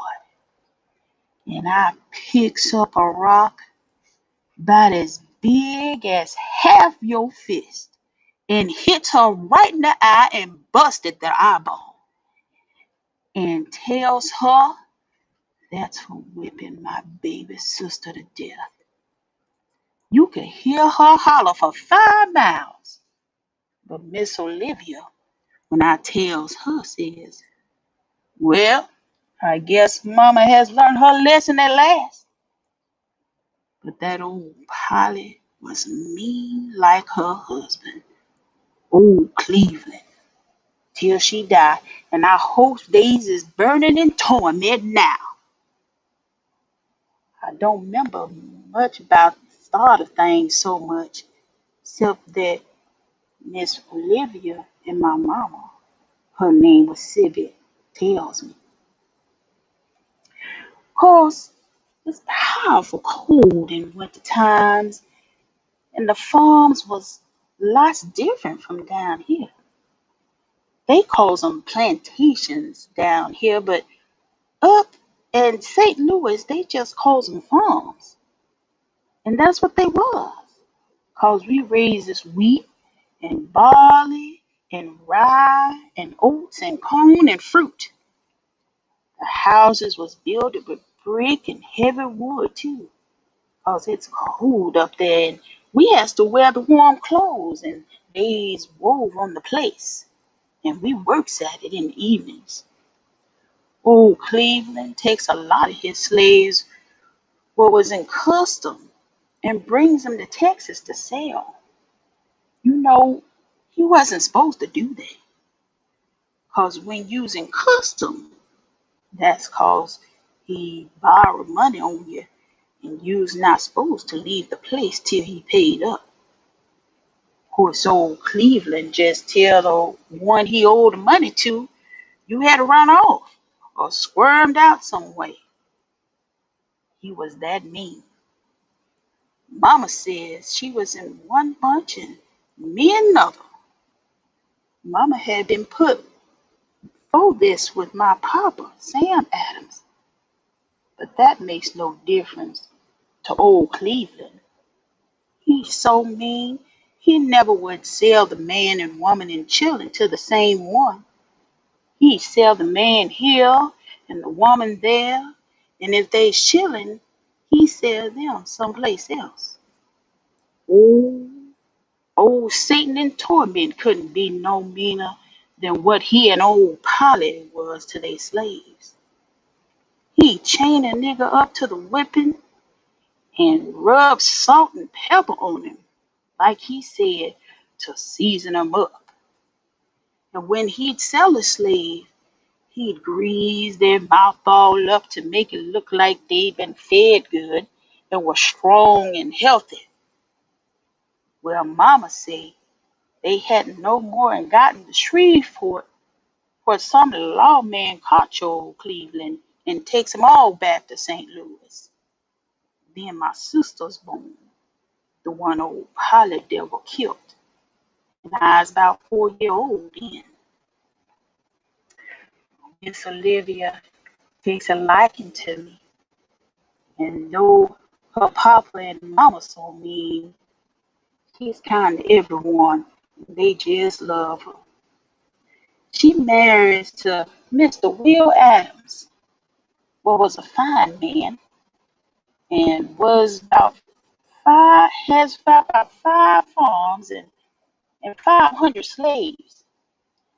He buys me for her from old Cleveland and pays him $2,500 and gives him George Henry, a nigger, to boot. Lord, I sure happy to be with Miss Olivia away from old Cleveland and old Polly, 'cause they killed my little sister.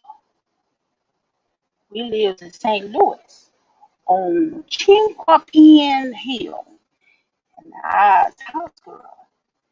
When the baby starts to come, I nurses them and spins thread for clothes on the loom. I spend 6 cups of bread a week, but I has plenty of time for myself, and that's where I learned to dance so good.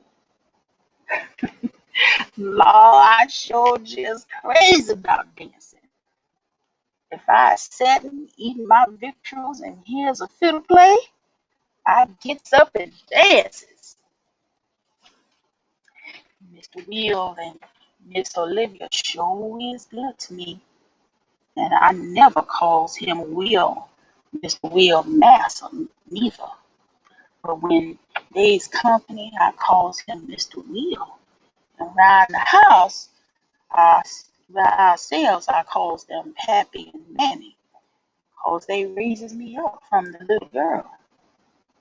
I hear his old Cleveland done took my mama to Texas game, but I couldn't do nothing, 'cause Miss Olivia wouldn't have much trust with her folks.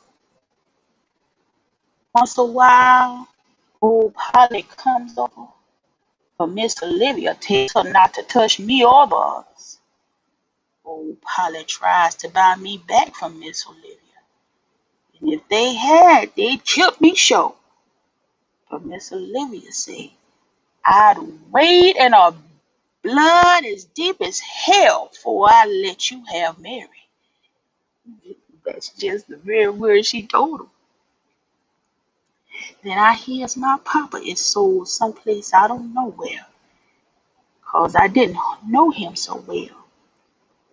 Just what mama done told me, so that didn't worry me like mama being so far away. One day, Mr. Will said, Mary, you want to go to the river and see the boat race? Lord me, I never won't forget that.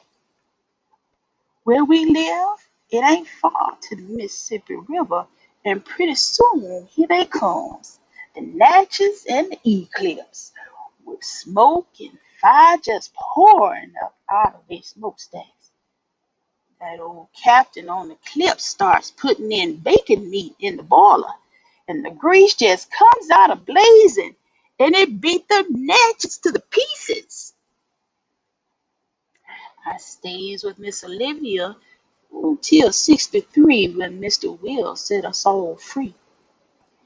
I was about 17-year old then or more. I say I gonna find my mama. Mr. Will fixes me up 2 papers, one about a yard long and the other some smaller. But both has big gold seals. What he says is the seal of the state of Missouri.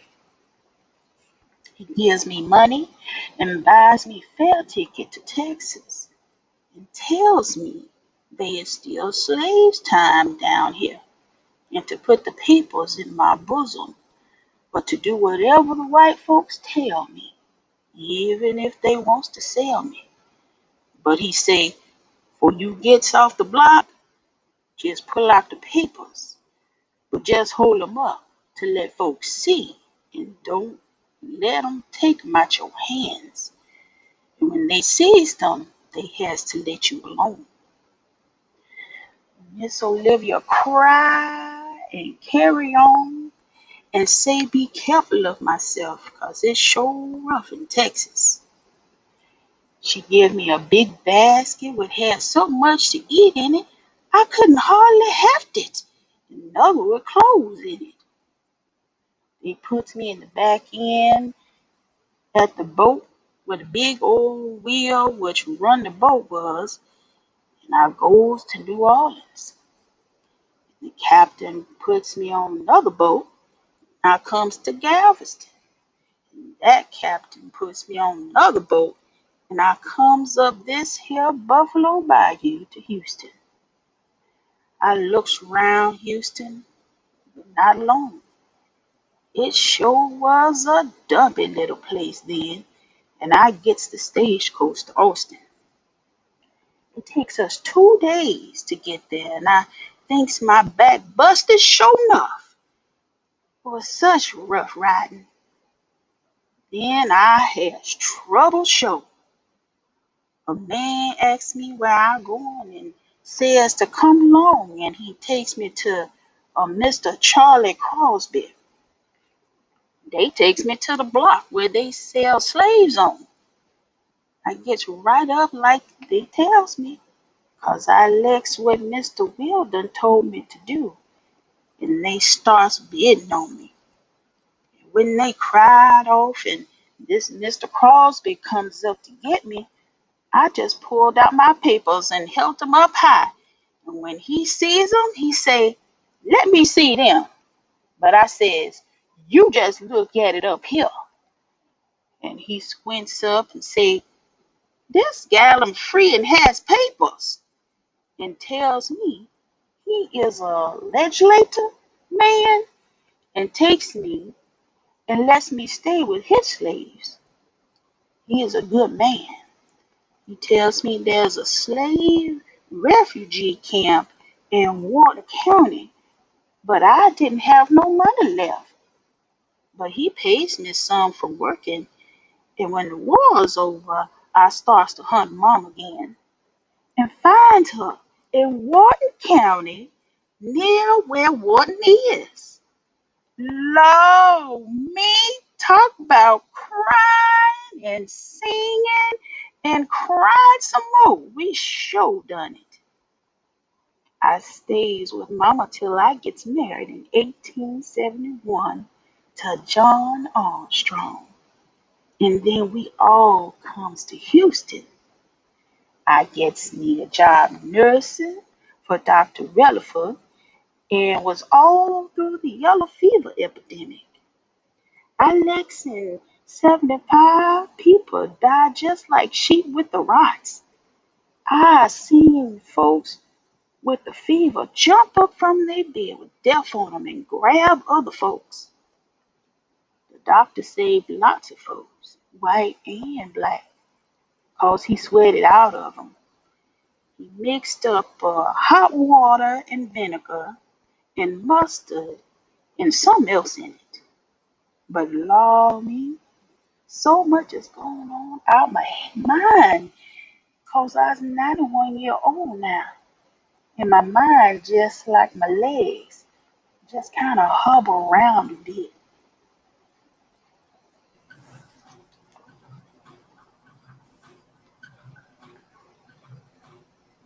Wow.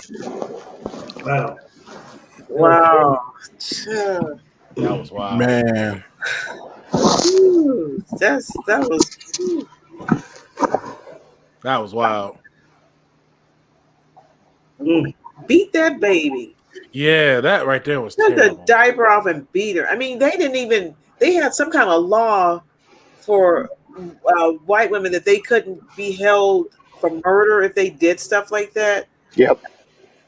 Yep. Yeah, they did. Yep. I mean, beat that little 9-month-old baby. Just like nothing. I'm glad she hit her in the head with that rock. Though. I mean, Bust that out wide open. Oh, what the? oh, that's it out loud. Your mic was unmuted when you said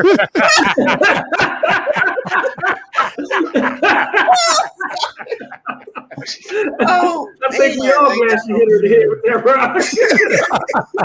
Ain't got no etiquette. Sorry, y'all.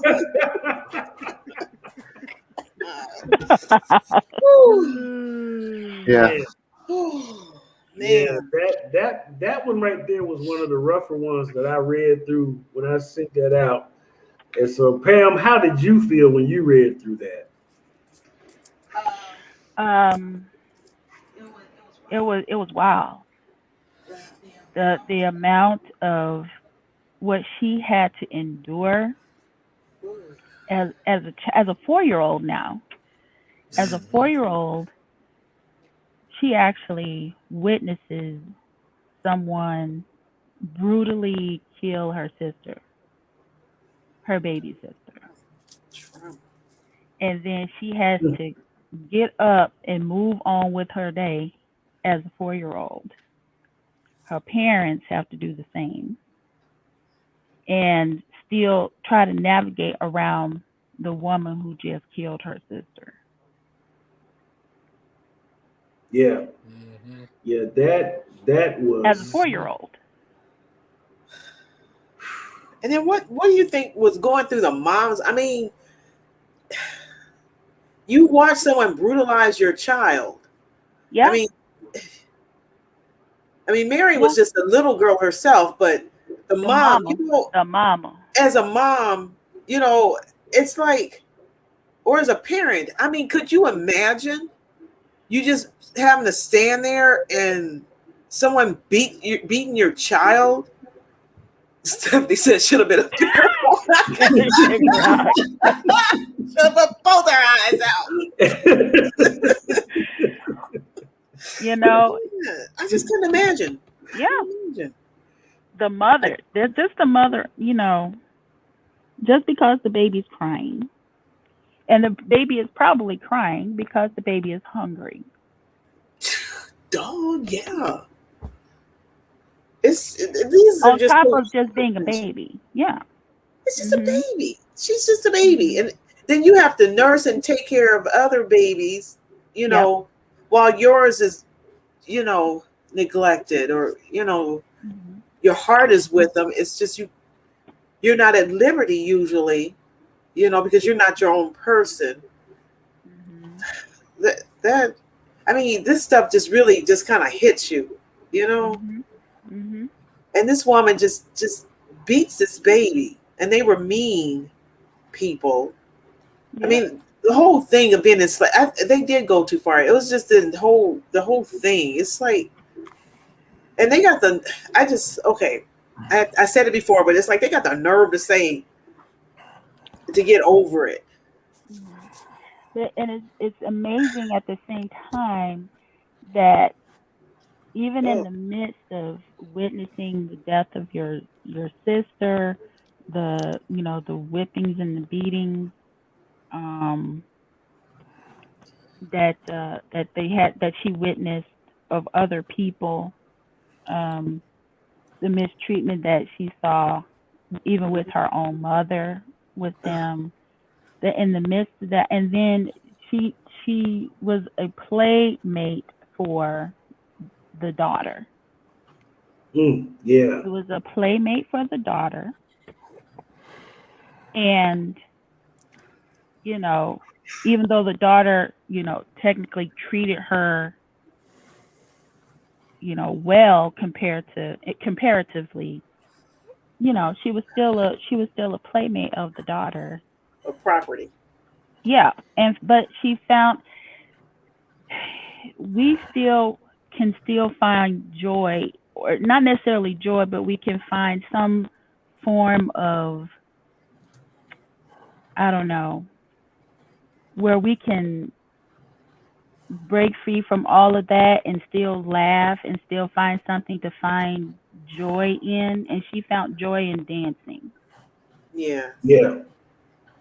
She did. She found joy in dancing. She found joy in dance. That was her thing. That was her thing, to dance. I in the thought midst about of all of that. Go ahead. Go ahead, Pam. I'm sorry. Go ahead. No, she still found joy in doing that, and you would not. And it's amazing how I think the Most High, even in the midst of going through all of these things, He gives us place to see beauty somewhere in it.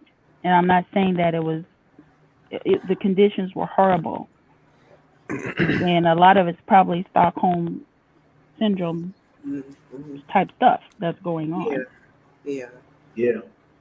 Because she was sewing and everything and nursing. So was she like a wet nurse, you think? Because she didn't show that, No, but she said she nursed them. So that's just when I no, think of nursing. right. No, she probably was not, because when she went to be with Olivia, she was 10, and she stayed with her until she was 17. Now, I don't know, she didn't say anything about her being, you know, violated or anything in Yeah, here. Um, but I'm assuming not, because of how she, and I don't know. I mean, she called them mom and dad, because yeah, they treated her well. But no, I thought she was. I was under the impression that she was probably, just taking care of them, nursing, like, yeah. now that's Soothing the baby or something, rocking the baby right, or something. right. Oh, okay. Um, Yeah, because I didn't hear anything about, because I think she probably would have mentioned it. yeah, Because I thought she was going to get harmed on the trains or the plane, on the I boats or know. something. I was like, it's like clutching the You know, pearl, sort of like, what's going to and happen all to those her? transfers, you would think. Yeah, I Yeah. was thinking, through all Yeah. those transfers, nothing happened to her through all those transfers. And then put on a block to be sold. I mean, can you imagine being put on a Yeah, block to be sold? yeah. I mean, they do it now. I think it's the Person. football players, but I Yeah. mean, she, ugh, Yeah.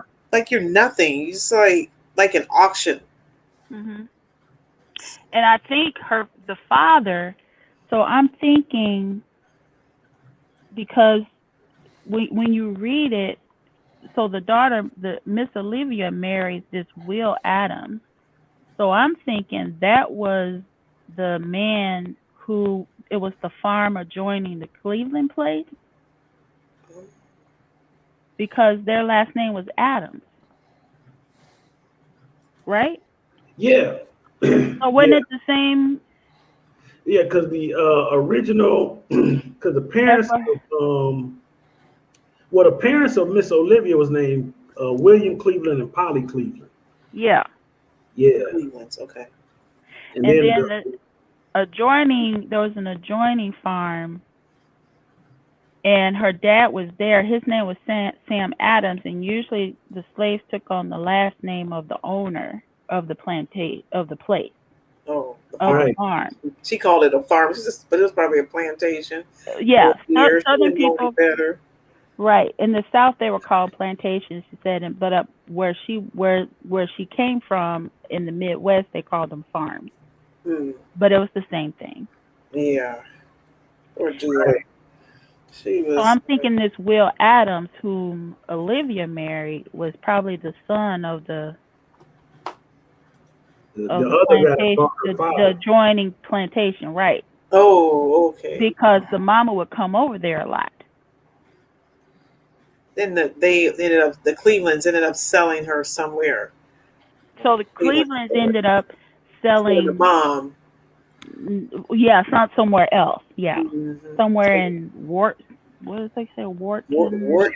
Let me see. Let me put it back on the screen because she said Wharton County, they would never sell them to the same place. That's right? just so trifling. I mean, just trifling. Yeah. I mean, if they didn't get it right with the Most High, you know where they went. Okay, that's all I'm gonna say. Mm-hmm. Mm-hmm. Yeah. You know what I think a lot of times when they say just get over it, or because it's such a heavy guilt trip and a heavy indictment, because I think it's just a heavy guilt trip on a heavy indictment on a whole nother level. So it's best to push it out the mind and not deal with it, because gator bait, a Mm-hmm. baby for gator bait, clothes, shoes. This mistreatment is just horrific and amazing. So it's just better to just get over it and push it out your mind. You know what I mean? Because it's so horrific, and then that's why it's a big fear. Man, if you did 1/10 of the things that we did to you, not even half, 1/10, 1/8, of the things that we did to your ancestors, to me and my grandbabies and my ancestors and descendants, I'd be terrified. So that's why it's a big fear. So I think that's why it's always laws being passed. There's always things being put in place. And man, we got to stay a step ahead of these people, because if they rise up, then what we did to them for so many years will happen to us. They know that something's about to happen, that something's going down. You don't just do the Most High hates, what is that unjust balance? It just feels. Yeah. And I was also really struck at the amount of money that she was worth. Ooh. Yeah. They paid her. That was a fortune. That was a lot of money back then. $2,500. That's like 250,000 maybe now or something. You know, in my own guesstimation. You know, but what year was that? This was in 1856 when she was sold. When she was sold to Miss Olivia and her husband. She was like $250,000 there. Yeah. That's you know what? I need to do the math on that, because that's a lot. That's a whole lot of money. That's a lot of money.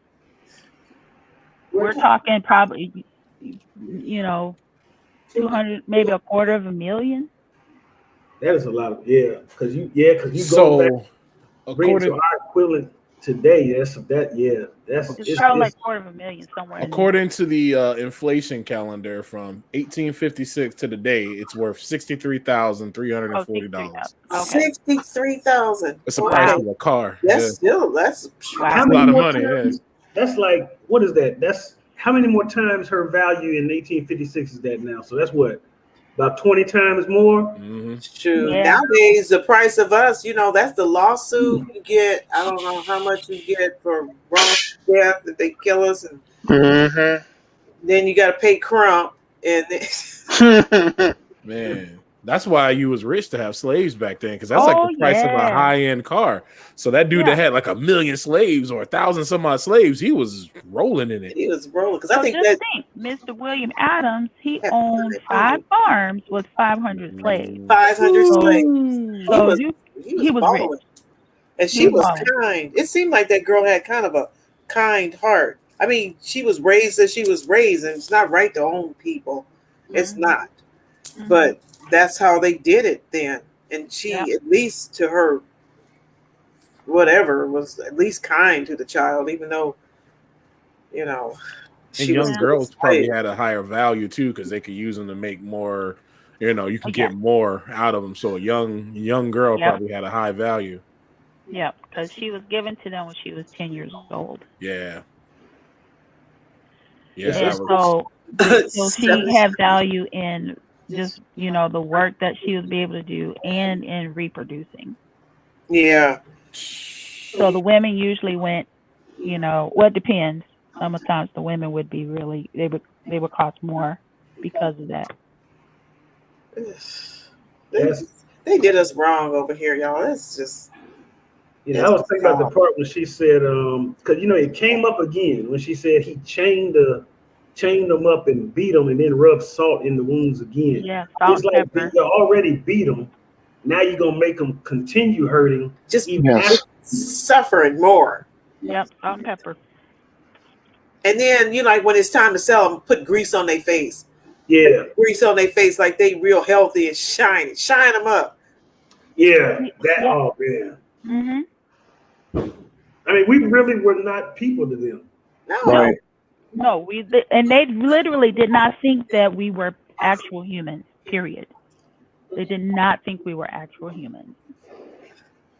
I have I'm gonna share I shared a little bit a few weeks ago about that book I have by the theologian, where he justified preachers now. Where this is the argument that was going on during the 19th century and the 1800s, was the justification of slavery from the white church perspective was that we were beasts made in the image of that's that beast book.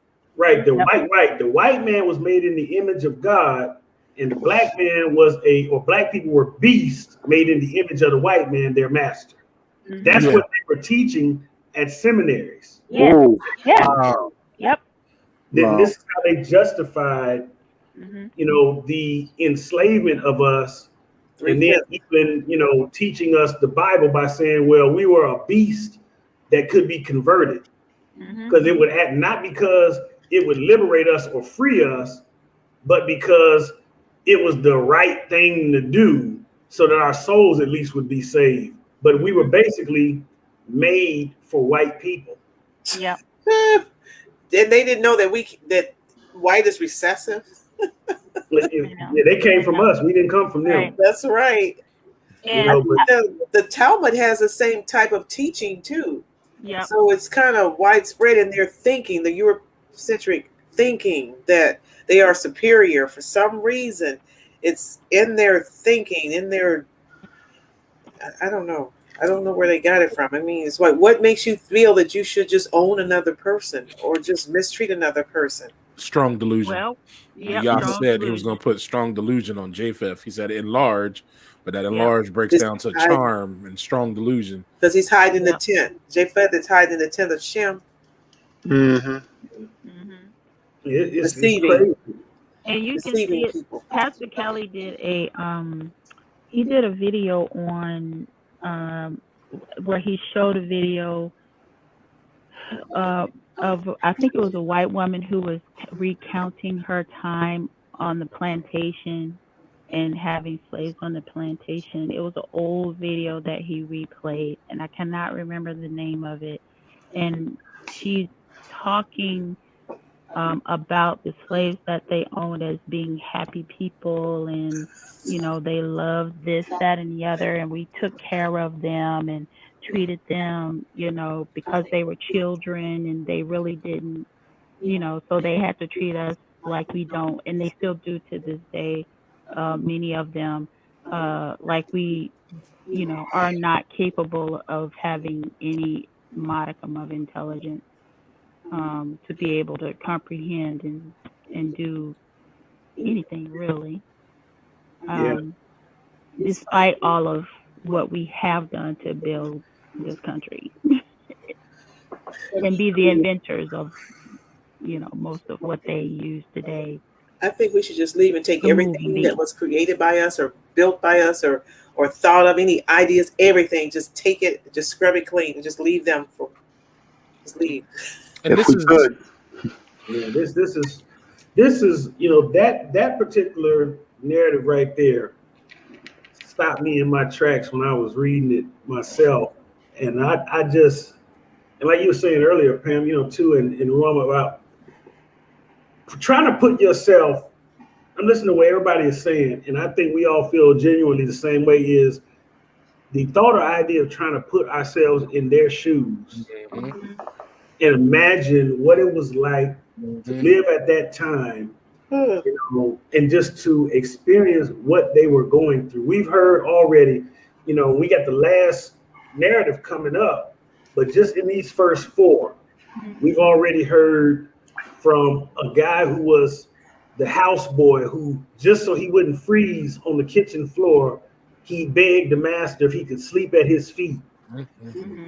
Mhm. We've heard, a woman talking about, basically how, she as a 10-year-old, what we just heard from Pam, she trying to get revenge for her little sister who got whipped to death at 9 months, a baby, just being a baby. We heard a man who was proud that his dad basically was the boss over the other slaves and beat them. And he had a severe case of Stockholm syndrome. He didn't, To where he really, looked up to, the white people. And then we heard from, Mother Sarah, what Ruama had read earlier, the things that she went through. And Mother Sarah, she was like, they need to be in hell burning, and her resolve at the end of her life was she was just ready for it. She didn't want to sing and worship for those people's enjoyment. Just like our ancestors in Psalm 137, she was waiting for the Lord to take her out of here because she was done. She was finished. And to live that long, think of how these people are in their 90s and In their some of them 90s. are 100 and and things of this sort. And And still in their mind. They still in their yeah, right They mind. remember and recalling all of these facts and the details. yeah. I mean, it just to hear them it's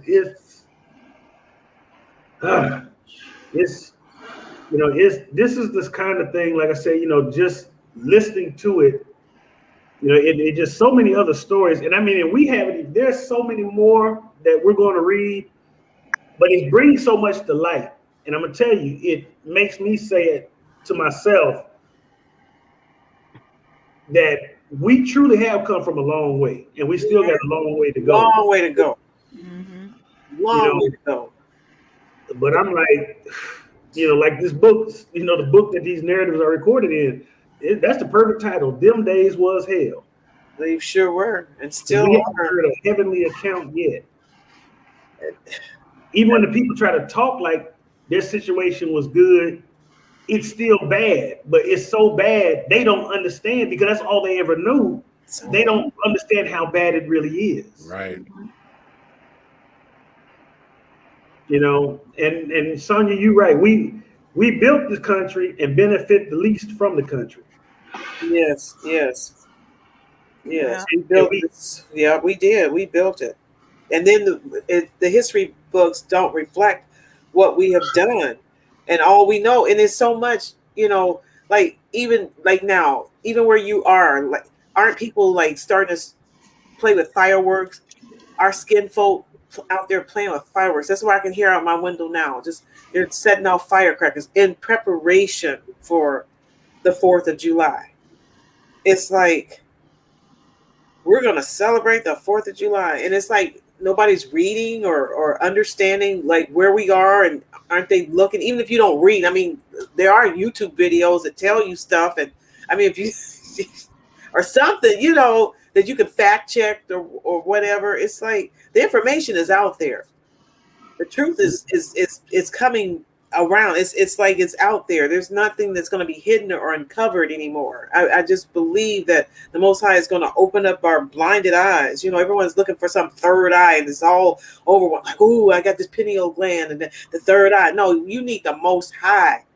I know that's right. The sight to lighten your darkness. He's the one. If he can't show you, you're not looking at anything. Mm-hmm. I mean, you better preach, Rama.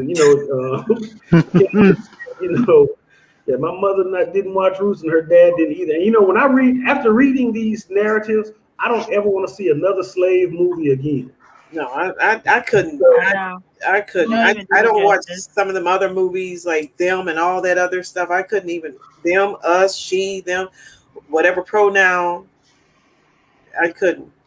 Because you live through stuff, you see stuff on the daily, you work in corporate, you see things, you just drive around, you see things, you get profiled, your grandkids go through stuff, and it's like, this is crazy.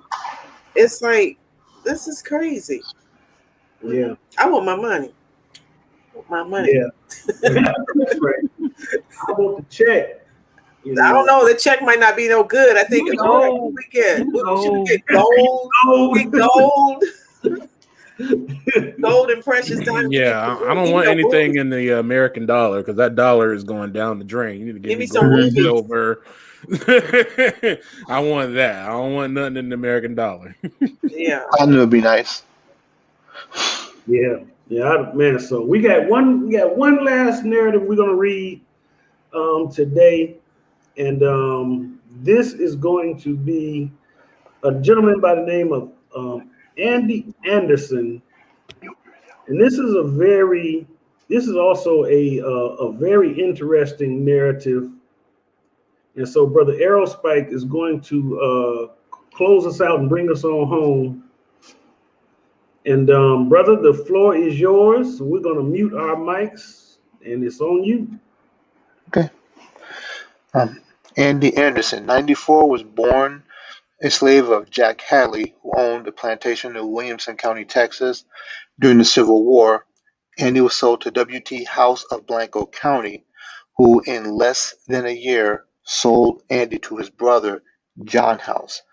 Andy now lives with his third wife and 8 of his children at 301 Armour Street, Fort Worth, Texas.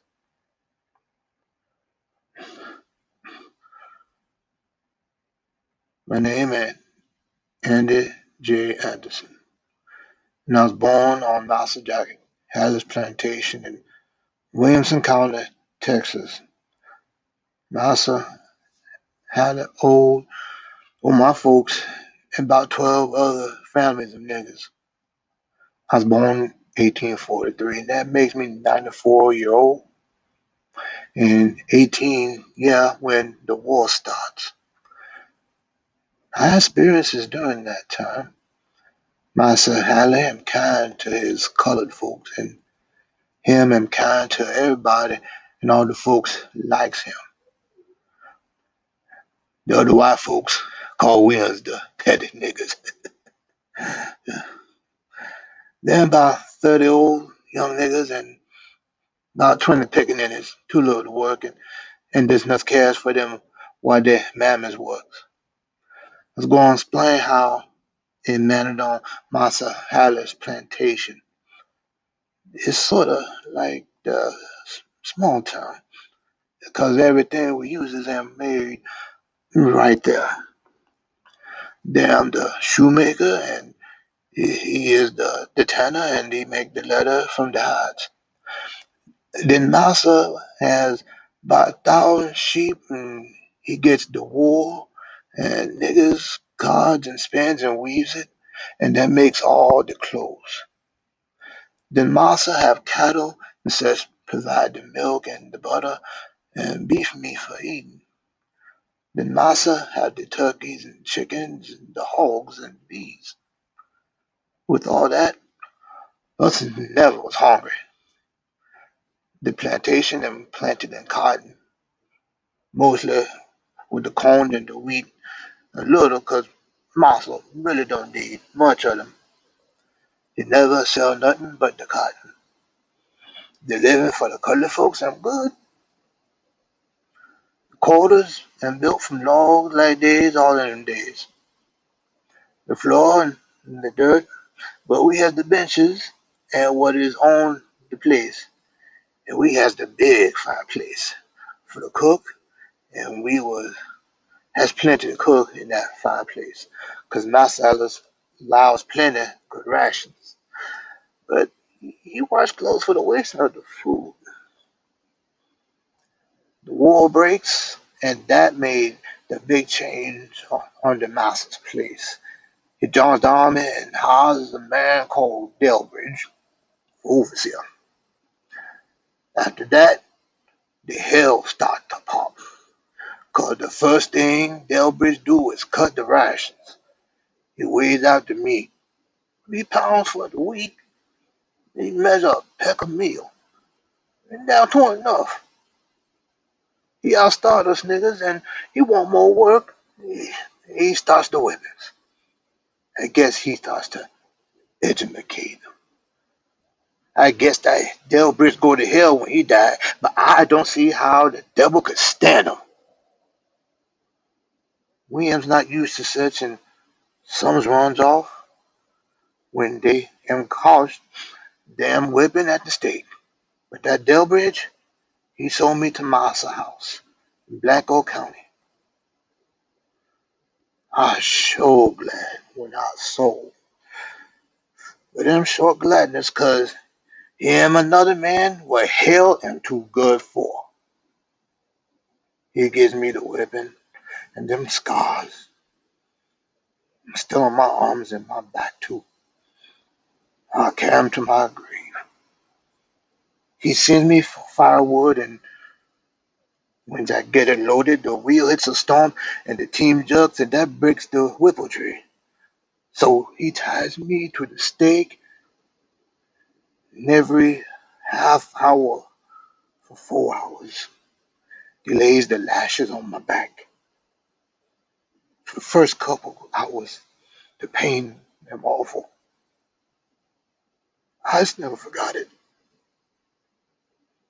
Then I stood so much pain, I not feel so much, and when they takes me loose, I just about half dead. I lays in the bunk 2 days, getting over it, that whipping, getting over it in the body, but not the heart. No, sir. I has that in the heart to this day. After that whipping, I don't have the heart to work for the master. If I see the cattle in the cornfield, I turns the back instead of chasing them out. I guess that the reason the master sold me to his brother, Master John. And he am good like my first master. He never with me. Then surrender him announced and master tell us we's free. When that takes place, in about 1 hour by sun, I said to myself, I won't be here long. But I has not realized what I is in for till after I started, but I couldn't turn back. For that means the whipping or danger from the paddle rollers. There I was, and I kept on going. No nigga is supposed to be off the master's place without the pass, so I travels at night and hides during the day. Like, I stays in the brush and gets water from the creeks, but not much to eat. Twice I showed them paterolas and passing while I was hiding. I was 21-year-old then, but I'm the first time I was going any place, except to the neighbors. So I was worried about the right way to Master Hallie's place. But the morning of the third day, I come to the place and I was so hungry and tired and scared for fear Massa may not be home from the army yet. So I finds my pappy and he hides me in the cabin till a week, and then luck comes to me when Massa Haley come home. He come at night and the next morning that Delbridge and shunt off the place. Cause Massa Haley see he niggas was all gone and lots on ran off and the fields not plowed right and only half the sheep and everything left. So Master said that Delbridge, that ain't no words can explain what you done. Get off my place before I smash you. Then I came out from my papa's cabin and the old master was glad to see me and he let me stay till freedom am ordered. That's the happiest time in my life when I get back to Master Haley.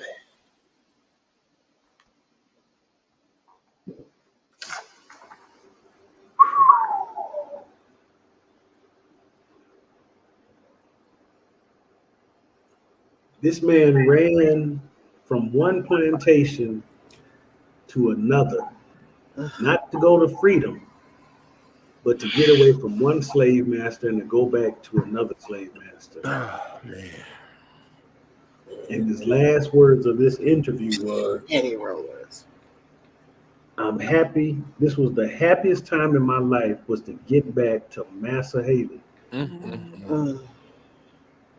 Man, That's crazy. this is a hard read. Man, Oh, I was trying not to have no tears come down my eyes. I'm trying. I said I gotta read. I can't break right now. yeah. That. Ooh. Mm. Whew. I'm like, I can't. Oof.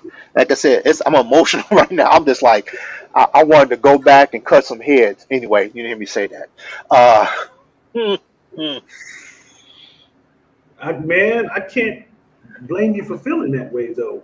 I Think about what we just read. mean, honestly, So- I say the same thing, and a lot of folks said. I think I remember even Malcolm X saying something along those lines too. Is that integration was like one of the worst things for us, man. Segregation. Well, we was doing our best. That's when we had Black Wall Street and we had all of our things doing well, and integration came in. Now, that line right there, the Elephant Man just pointed out, that Yeah. probably was the roughest line to read in this whole thing. That It was.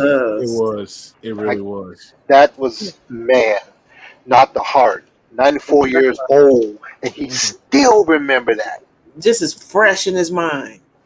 You know, and the master, what he said, he was educating them. Okay. Yep. He was educating them. Like they beat him every 4 hours.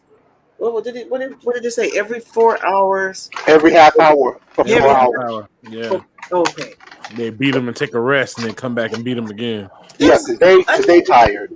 Right. It wasn't even his fault. I mean, they just did what they did. They were just the cruelest. I mean, Yeah. if they didn't get it right, they went to hell. Okay, I'm just gonna say that. I know I don't have no heaven or hell to put nobody, but I mean, this stuff you hear about these horrific, ugly acting people, and then they got descendants, you know, who just thinking they all the stuff because they walk around and calling police on folks for selling Kool-Aid or whatever, or barbecuing or breathing. You know, Talk on the phone too loud.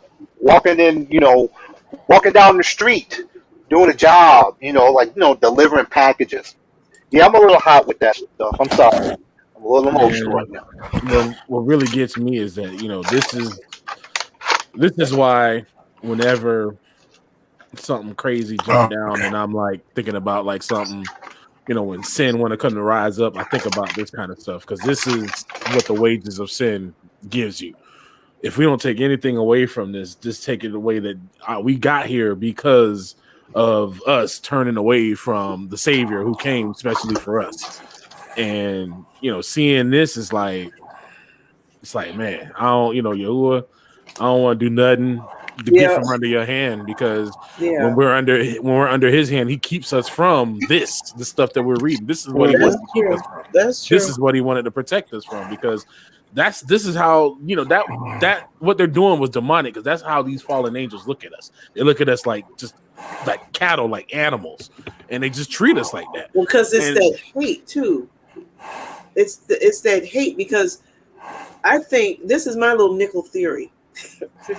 I do have a little nickel theory, but okay, the enemy when he fell and he saw the plan of redemption unfold or whatever, all this stuff that occurred, whatever. But he knew that there were chosen people, right? And he kind of knew that they were black people. This is my theory. But he doesn't know the Hamites from Shemites or whatever, because it's black. So wouldn't he just pick on who he thought, even extra? And I know that we do, we living out some of the curses and things lifting whatever, but wouldn't he, pick on who he thought were the people? Wouldn't he try to harm them extra and just, put things in people's minds to do all this stuff? Because it couldn't, this wickedness that's being done, this is beyond just something a human, I think, could just manufacture in their, it's demonic. Racism is totally demonic, but the stuff that they do, putting us in zoos, just the riding over a person with a rocking chair till they're totally disfigured in the face, all the wickedness, just dismembering and stomping babies, cutting them out the moms and stomping the baby. That can't be human. I don't know. Maybe it's just me. Well, see, one of the reasons too why I wanted us to do these readings and keep doing them is because right now, as we speak, they're trying to legislate all of this history out so that nobody ever knows about it. So that it's never taught in schools, so that they can act like it never happened. Right. And this stuff needs to be heard because everybody else can go through their atrocities and tragedies and they'll tell us never forget. Right. So we bring up these things, they want us to get over it. Because it's about them. Right, exactly. And we want to read these testimonies to make people never forget that these were people and they treated them like they were nothing. Right. Yeah, you know one thing when they talk about dark past and that was a dark past, and we can't take the past back, but to say okay, I'm gonna make amends and I'm gonna do right by it. You can put laws in place, you can do things, get the ball rolling, but the simple fact that we're in 2021 and you're dragging your feet on trying to get stuff right to rectify stuff, it lets us know that it's in the heart. You know what I mean? What about that when it was talking about they couldn't pass the bill about the lynching? What's the name of that? Yeah, the anti-lynching bill. Right, that should be a no-brainer. Like why should we even spend even an hour? Like you know what? We had a dark quote unquote dark past. We used to hang folk. All right, anti-lynching bill. Why should you have to second guess about that unless you was planning on lynching somebody later? So you got to right the wrongs, so it's kind of weird. That's because the entire system itself was built to subjugate us in the first place. So if you have to step back your laws, which were put in place to keep us subjugated, if you have to step back those laws, then your whole system collapses. The whole system collapses to do that. And they won't do that. That's absolutely correct, because the top companies right now all use slave labor. Everybody was laughing at Kanye and trying to say, of course, the puppets were trying to say that he lost his mind and he was crazy, which is the narrative they always want to throw at a black man whenever he wakes up, is, oh, he crazy or whatever, because he was like, get rid of the 13th. I still remember the TMZ headline saying Kanye West wants to get rid of the 13th Amendment, which abolishes slavery. But I'm like, y'all need to read that whole 13th Amendment when it talks about, you are free as long as you haven't committed a crime, which is why they're using all the criminal system now for their slavery. So all these companies like Levi's, I mean, there's tons of American companies that use slave labor for cheap. Yes. And it's just like what Sister Pam said. If they were to get rid of that, if just that simple thing right there, if they were to reform the justice system, this is why they sit out these stupid platitudes talking about defund the police. That's bullcrap and that's stupid, because the police are servants of the state. The state is the problem. The state and the government has always been the problem. When somebody tells you that, oh, America isn't inherently racist or whatever, you tell them to go look up the Philly Boxcar Company lawsuit. They had to sue the government because a private company of white folks did not want to make another boxcar because segregation said that they had to have one for black and one for whites. That's not economically feasible. This is why when you tell people that, hey, we don't need a government, if you tell people to just go out and do what makes sense, they'll do what makes sense, because racism don't make you money, because it don't make sense to segregate people off of a boxcar. So what they did was they said, no, we didn't want to do that, and they had to sue the government, and the government was like, no, you're going to do what we say. The state is the one that controls the police. So you could defund the police all day. The state is the one that enforces all these laws, all these stupid laws that they have, even for you to get like fishing licenses and carpentry licenses. All that stupid stuff is designed for them to make money. That's all it is. It's all designed for them to make money. So Sister Pam is 300% right, because if they get rid of these situations like this, companies like Core Civic can't exist no more, because they won't even be able to fill up their prisons, because they pay judges. There was a judge down here in Florida a couple years ago that got caught because he was basically sending young black boys to prison, and he was getting kickback for everyone that he sent over there. So they had to overturn almost all his cases because he was sending little black boys to jail just to get the kickbacks. Right. Like, they get rid of that system, America will not even be the system that it is no more. They don't even realize when they say America's great and we did all this stuff. No, it's not. It's built on slavery, and it's still running off slavery. They just got it so hidden so well that the average American don't care, because they can go to their Starbucks and get their little mocha latte tall and be good for it. Don't even know that half that stuff they got to make that stupid latte came from slaves. Yes, it did. The chocolate, yes. Nestle and Cargill, yes. The whole financial system is built off of all of these things. Even your taxes, even the taxes that you're paying. We're paying more taxes. We pay more taxes than anybody else in this country. From the what is it? The seaborne tax from 1930. The tax amendment that was done in 1930, that affects us to this day. To this day. Look it up. Just research it. I'm gonna check that out. I was thinking about when he said in his testimony how the man tied him up for 4 hours and beat him every half hour, basically. Every 30, he basically beat him until he couldn't feel the beating no more in his body, but in his heart. And then you heard him bring up again, as Charles, and I know a lot of you all caught, because we've read the other narratives where they kept talking about the patty rollers, which are really the police. The popo. And where we get the paddy wagon and all this other stuff. Still got paddy wagons. Yeah. You know? We still call them that. Yep. The paddle rollers. What was that song? Run, nigga, run. The paddle rollers for paddle rollers catch you. Those written in the 1870s, I believe. Yeah, was talking about that very thing. It said they're still here. They are still the same. Like I said, they're the same culture. That's why when people always say, like, you can't tell me all police are racist.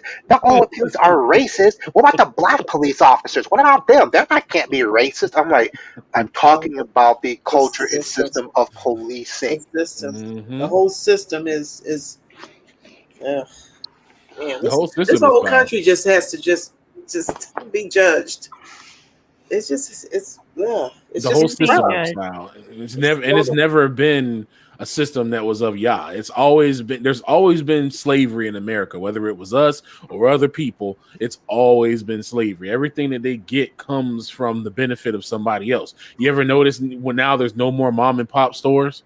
There used to be mom and pop hardware stores and stuff like that. They're you used to have little small hardware hobby stores that was owned by people. You don't have that no more. They've been slowly extracting the wealth from everybody all these years. Yep. This little foray we went through took care of the last of them. Yep. Yeah, last year, that was all. That's what that was. People, this is how, when reading some of these slave narratives and seeing how people are today, it kind of makes me see where that mindset comes from. Because I'm like, we literally sat through one of the biggest wealth transfers ever in history. And all folks is worrying about is going back to the movies. Yeah. Wow. Wow. Nothing to see. I thought of it like that. Wow. Nothing to see, folks. Nothing We've to see. seen, I mean, how there was, I know in my area, there were a ton of small businesses that had to close down because they couldn't hang with it. And now you're seeing all this inflation and stuff go up, and all people want to do is go on vacation. They weren't about when the cruise ship's coming back. They weren't about all this nonsense. I got to go and do what they say so I can go and be normal again and get. Yeah, why is they thinking that? I mean, some of these people are Christian. I mean, you know. We just read one of our ancestors that literally suffered, went through all this stuff to run to another plantation. But he was uneducated. You know what I'm saying? But it's the same thing now. We're not educated. The system from America is not education. It was an indoctrination. If you look up, I think his name was Cicero from back in the Roman times. He talks about education and how it's like an important thing. And because our education system in America is the same as the education system that they had in Rome, but for the slaves. They don't teach you how to independently think. They teach you how to do a job. They tell you from the time you're in school to get up, go to college, and get a job. They don't teach you to independently think. They don't tell you to think about who you are and where your place should be in society and to look for issues that you can fix. They don't teach you finance. They don't teach you all of these things that will help you and be better in life. They teach you things that make you a slave, which is why people that are the most educated are the most ignorant sometimes, because they come out with all this book learning. Like, I've met doctors. I used to work with some doctors and stuff, and they would be the most book learned people I've ever met. But man, common sense, they couldn't think their way out of a paper bag. They could do wonders on the human body because that's what they learned, but they can't use common sense. You know, it's funny that you say that because Elon Musk and some other top of the billionaire stacks said they don't like hiring people with too much education. They look down on people with MBAs. Their masters in business administration used to be the thing, and now these companies are saying we don't want you. because you're not a free thinker. You're Free thinker. That's what I was thinking. You've been what Red said. You've been indoctrinated, not educated. Yep. So you've been taught to think within a box. Do it this way, do it that. Yeah. We hire at my company, and most of the people that we get that have college education, even some of my buddies that are managers, we hate hiring people with college degrees because they're like robots. They are literally like, just like what Coppertone said, educated fools. That's exactly it. Because they will only do what you tell. It's almost like when I was in programming school, we had to learn how to program. And the first thing was it taught you the concept. So they gave you the robot in it was a robot in the maze, and you had to give instructions on how to tell the robot to get to the end of the maze. And you had to tell it everything. You had to tell it to go forward. You had to tell it to stop, turn. You know, there's just giving you the knowledge on how to program in computers. And that's just how these grown folks is. I mean, when I see them, I think of that program I had to do in school, because I'm like, if I don't tell them every step from start to finish how to do it, they'll get to a point and they'll be like, oh my God, I don't know what to do. They literally will just be incapable of, like, I'm like, dude, especially, and these are IT guys. I'm like, bro, you can Google half of the stuff that we have answers for, and they won't do that. He'll just be like, oh my God, what do I do? What do I do? What do I do? And I want to say, dude, Google it.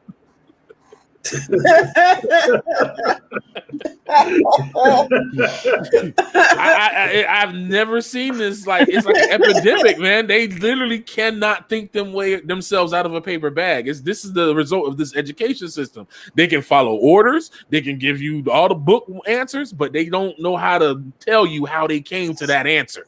They just know that that's the answer. Yes, Right. they're being taught what to think instead of how to think. Right. It's more They're programming. Yes, they're spoon feeding them what they're supposed, because you're supposed to become a cog in a wheel.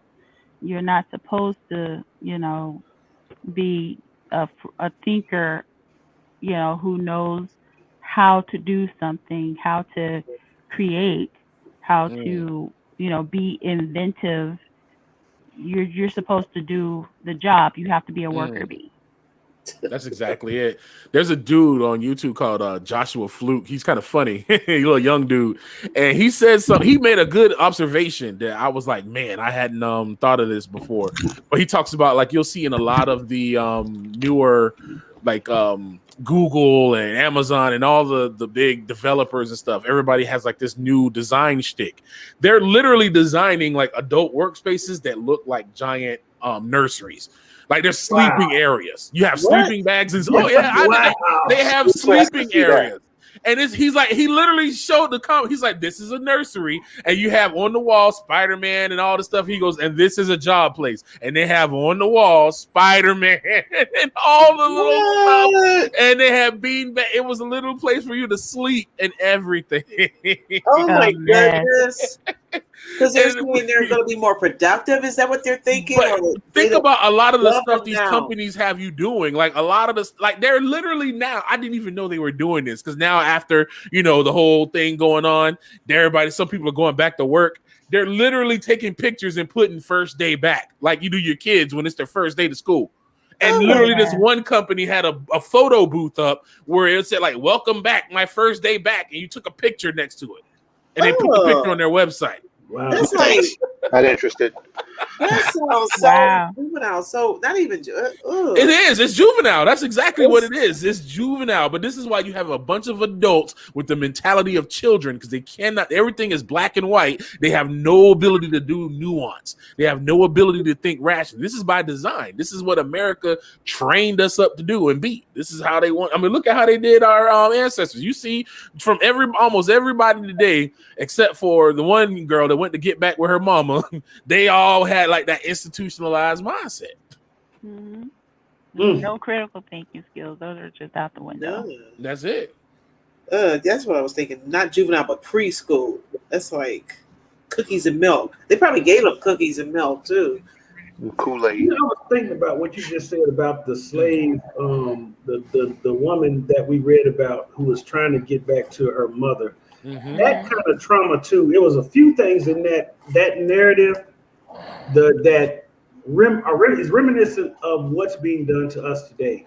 The separating of the father from the home, the traumatizing of the child, then the separating of the child from the mother. We see this happen a lot in our foster care system. Now, I do believe there's a lot of good in terms of protecting children, but there's a lot of bad that's not watched that also happens because some of these foster care workers, some of these social workers are messed up and they power trip, break up families. Now you in the court system. Yep. The parents got this record and thing hanging over their head. The child is traumatized. And I've seen in the courts how they do this to Black and Hispanic families more than they do it to anyone else. Yes, they do.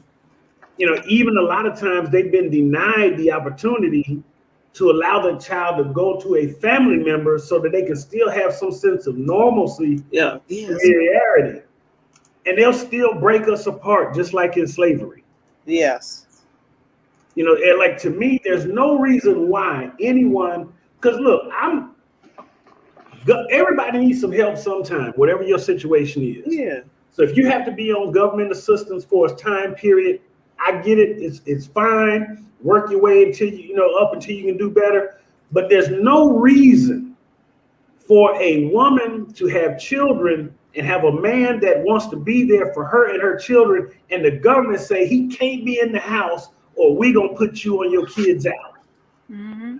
Or we're not gonna help you with child care because it's Right. like you're trying to get on your feet. Yeah. That was done by design. That was specific to continue what they have been doing since days of the plantation. It's just become more. It become more of a business transaction, contract, if you will, guideline, policy. I mean, it's just crazy. And the girl she never knew her father. She did not know her father, so she didn't really miss him too much. But that was by design, and I think something set things in motion. As far as what's going on now. But then another thing that happens too is they have these statistics that say that a lot of Black children don't know their dad. A lot of them do know their dad. Their parents might not be married, but they do know their father, or have interactions with their dad, or their dad is very much in their life. But they're looking, maybe the people are getting the assistance or something, and they just don't report this information because who wants to tell all their business or whatever? I don't know. But I think a lot of this stuff is not true. Some of their data that they're collecting. Yeah, it's crazy because you can tell that we're being micromanaged. Of course. They have too many stats that are readily available on everything concerning us. Come on now. When you ask about someone else, they don't have anything. You got to go through Oogle, Woogle, Boogle. You got to go through everything. They've been studying us for centuries. Okay, they got our book. They got our books. Mm-hmm. Yeah. So they've been studying us for centuries. Just like Bible study, they've been doing Black post study for centuries. Man. No, that's true. They wouldn't have nothing without us. I mean, most of the medical stuff came from them doing studies and stuff on our bodies. I know gynecology was because they did the studies on Black women's bodies without any anesthesia, because the dude said, Black women don't experience pain the same way white women do. So he was doing all kinds of stuff on their lady parts with no anesthesia. Just evil, just wicked, just they're still doing that today. Today, Black women can go into a hospital and have all kinds of pain. Their pain level could be on 10,000, and they'll think that you'll be fine. Just sit there for a while, or you're not really in that much pain. They'll tell you that you're not in pain. Yes, I've been there with my daughter. She has chronic pain, endometriosis, and other things, pelvic floor issues, and she gets treated horrible. So to the point where she's like, "Ma, can you just go with me to the?" And she's an adult. Can you go with me to the doctor? So we have to advocate for her, because the doctor came in the room, was just trying to treat her like she was fiending for some drugs. Yeah.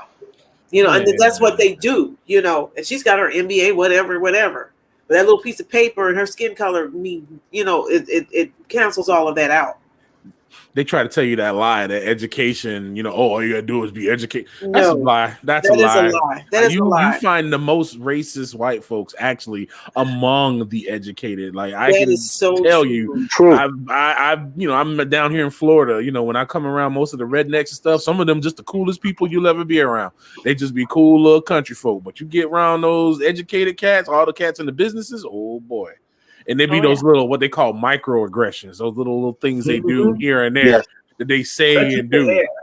Yeah. All that stuff. Yeah, those type of things. Those little stuff like that. They won't come out and tell you per se, but they'll just do little jumps, just like stuff, pickle. like and then smile at you the whole time. Yes. And like say you look like Aunt Jemima because you wrap your hair up. It's like, oh, you look like Aunt Jemima. Oh, you don't sound like those people. You say you talk really good. That's not what a compliment. I remember this one young white girl told me one time, I heard black girls don't wear tampons and they just let it all run out. And I'm a young boy at the time, and I'm like, I don't know nothing about this. And why are you talking to me about this? And why are you sitting here talking about it and saying it? And you know, I didn't even say nothing to her. But I'm like, what kind of nonsense is that to even just to say and bring out? Like, who cares? Yeah. Like, seriously? Now, Who cares? Tic-tac and told her to shut up. Look at what You know? look at what Karen Giddens says. She says her son was having his wisdom teeth pulled, and the dentist told him that as a black boy he wouldn't need strong pain medication. Wow. Just stupid. Just Not stupid. surprised. Yeah. Not surprised. That's so Just sad. stupid. I mean, they think so that it's in their books. I mean, in their medical journals, the young doctors are taught that even about premature babies. You know, my little, he's not little anymore, but my grandson was born premature, and he had to undergo numerous surgical procedures and stuff, and they just weren't real keen on giving them a lot of medication or something for pain, because they didn't think they felt pain. It's like, what kind of mess is this? And Roham is absolutely right. That goes back to them thinking that we are not fully human. And, you know, because we're not fully human, then how in the world can you actually have, you know, pain, feelings, emotions, a conscience? That explains why that evil woman whipped a 9-year-old child, a 9-month Yeah. 9-month-old baby. Well, she was just wicked anyway. She was part of the fallen or something. I'm just resolved to, you know, most likely it wouldn't be surprising if she was possessed. It would not shock me at all. Because you can't. I mean, literally, your heart. I mean, something with spiritually, you will have to be so dead or so damaged to literally kill a baby. Right. Something. I mean, like I said, that's. I mean, there could be nothing good in you. Because if it was, you've been like, okay, the baby's crying. We do something about it. She killed the baby. So I'm like, took the diaper off and beat them. To me, it's that just messed my head up. Oh yeah. But you know, it's just like when you see the police brutalizing someone, you know, because they're saying, "Oh, there's black on black crime." They coined that phrase, and everybody ran with it. It's like there's crime everywhere in every neighborhood. But if somebody kills somebody in the neighborhood, they're gonna come to justice. Nobody's condoning the behavior. It's the mindset of it. But when a cop just sits there and just kills somebody, and before the cameras, they were doing this stuff. I've seen them do horrible things. So it's like, at what point, do you just push the cop off of the person or something? Then you get in trouble. Like if someone had pushed that cop off of George Floyd, because I don't care about no stupid statue. I think the man should be here. Right. Putting up a statue. Nobody asked for all that mess. Yeah, and who made you judge and jury on the side of the road? Right. Execution. Ran him over. Like who couldn't see that? I could. Ray Charles could have seen the man laying on the side of the road. But they're still doing the same thing that they did to us back in the day with slavery. Is they're making us dehumanized. Because soon as a situation like this happens, the first thing they do is go digging through his past to try to find something to try to say that he was deserving. And now let's forget the fact that his $20 was legit. Let's forget the fact that they called the police on him for no reason. Let's forget the fact that had they not called the police, he would have gotten his car, been home fine. You know, they say, oh, look at him. He's high on fentanyl. He was high on drugs. He was high on this. Half of y'all favorite stars. Y'all watching movies right now, and those actors was high as a kite in those movies. Them got finished doing a whole line of that white girl and went and performed on your show. These news anchors you see on TV probably done did they prescription pills before they come on the screen. These politicians be popping pills and smoking joints and all kinds. Actually, don't smoke weed. That's too light. They do all the heavy stuff. They do all that stuff, and then they go out there like this. Like I've worked with people that this is like I worked with a dude who was a programmer and he was telling me about his wife and how they were professional crackheads. They was going and hitting heroin and crack at night and was going to work every day. The wife had a business and he was working as a programmer. And they would just go on these crazy benders on weekends and all these drug-fueled crazy stuff. Like, man, I hear all kinds of crazy stuff because I be hanging around these business owners and stuff, and they just be talking about, you know, all the stuff they do in their free time. And most of it all the time includes drugs and some nonsense. But they always want to make it like we are just these uncivilized, uncouth creatures. But they don't talk about all this nonsense they do. No, they throw rocks and hide their hands. But they mess is starting to stink now. The Most High is going to pull some covers. That's why they don't want to talk about critical race theory when it's literally nothing but what we just read from our ancestors. That's critical race theory. This theory. Just telling the truth. There's not even a theory. I didn't even want to say a theory. A critical race lesson because it's not a theory. It is the truth. It's the truth. Yeah, you know they got to kind of minimize it. Just like reparations, they have to talk about talking about it. I hate those kind of meetings where they meet so they could talk about the meeting. They paid back the natives. They paid back the Chinese who built the trains. They paid back the Japanese when they locked them up in the camps during World War II. They paid back even some of the Vietnam stuff that they did. Some of them got kicked back. They even paid back Nagasaki and Hiroshima when they dropped atom bombs on them in the middle of a war. We was at war and they gave them reparations. But then they don't want to give us, when we literally built this nation, they can kick rocks. They said forget about it. They're still sending them money. They getting money. A sister girl came on there talking about how they were sending money. Oh, Gayle King tried to shush her up, you know. She's all scared, you know, because she, you know, boule and stuff. Yeah, I believe right. But think about this. They were talking now with Red brought something to mind. We talk about. You always hear them talk about the concentration camps for the Japanese and everybody else. But tonight we just heard Mary talk about they had one in Warden County. Yeah. And this is after slavery. A refugee. Basically, or whatever it was. Yeah, it basically was that's basically what it was, a concentration camp keeping black folks. And you think, why would they need to keep free people in a camp? Correct. Why? But then you think about what the Devil's Punch Bowl is. Oh, yeah, they was killing a straight refugee camp. Well, that was actually just a grave. That was a grave site. That was just an open grave for them to die in. Because they kept, if they looked like they wouldn't let them out. Oh, that is, they owe wouldn't us let some them money. out. Just hearing about this stuff, they owe us. I mean, y'all's gonna make them pay big time. He's gonna make them pay. This makes no sense. I think we losing a couple brothers because the storm coming through. No, I think Michael. I think he walked away from his thing. So. Oh, okay. I think he cut himself off by mistake. Elephant Man. Got no Elephant Man been popping in and out because he had that storm. Yeah. Oh, yeah, he's got a storm going too. Well, he got to go sit on his basement stairs. Yeah, I'm gonna have to put some foil around the hanger and stick them.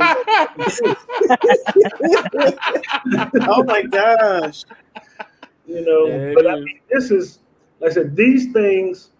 The rest of the United States right now. I was watching the proceedings in Texas, and I was watching a confrontation between the Texas House of Representatives and the Texas Senate, and there was two white guys. It was a younger white guy. He basically outed what they were trying to do. He said, "You guys are basically, you've erased Martin Luther King, you erased Frederick Douglass." He was saying you're erasing all of the history, and you want to just act like it didn't happen. And the guy didn't have an answer for any of the things he was saying. And then when he was asked him, "Did you know about this?" The guy didn't want to answer, but then he started confessing. "Yeah, I knew about it. Yeah, I knew about it."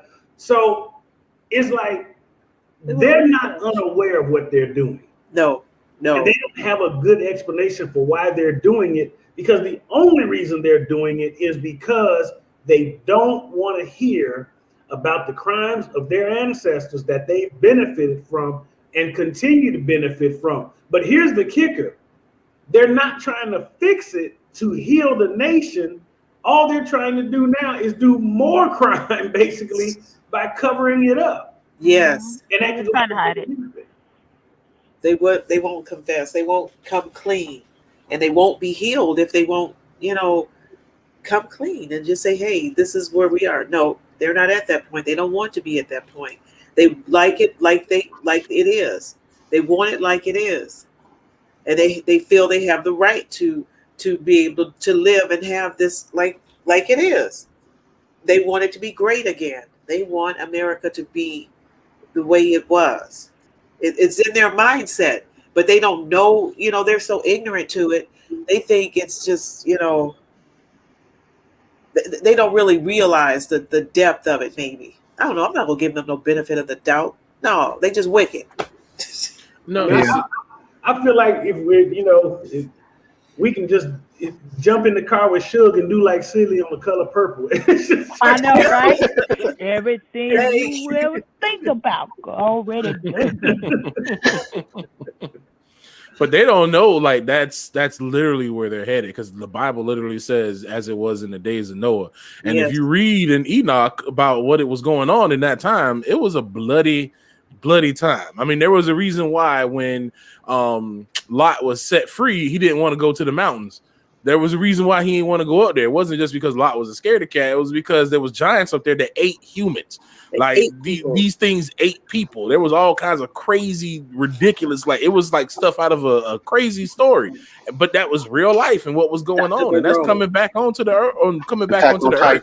It's happening even now because nature is even corrupted. I was looking at this little clip, Hood Nature. Some young guy, he talks about different things that's going on in nature. But it's really funny. You should check it out sometime. It's called Hood Nature. It's on YouTube. And he got to this part where about these beetles. And these beetles, I don't know if they were beetles, but some kind of weird looking insects. They were bugs. They were creepy. I don't want to see them. But they just hop on anything, a male or a female bug. I'll just say beetle just for the sake of, insect. And they don't care. They just release on anything. And I'm like, even nature is corrupted. Because that's not how the Most High created insects or any kind of thing. Males and females. He specifically said that. And lady insect and male insect, female insect and male insect are supposed to, do what they do to procreate, but they don't. Things are so corrupted. There's so many different species that have been so corrupted. I don't believe that he created them like that. It could be some kind of thing from those Nephilim and all that mess that they did. Well, it's like the that's my other nickel theory. I have a lot of nickel theories. Well, you think about the perversion is running so rampant, which is, the evidence of sin. People out here denying, sin even exists. You even have that. It's sad. We even have people among us who are denying that and all these different things. But the thing about it is, we didn't go into captivity because there was no sin. We went into captivity because we sinned. Exactly. The crimes that we're reading about that are being done to our ancestors are sin.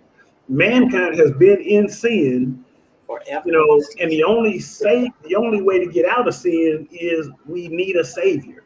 Right. So we have to turn back to the Most High through Yeshua, because that's the only way we're going to get out of this. But the rest of these people who are just in a perpetual cycle of rebellion, judgment is coming for them. And I'll be honest with you, I don't feel sorry for what I know is coming. Yeah.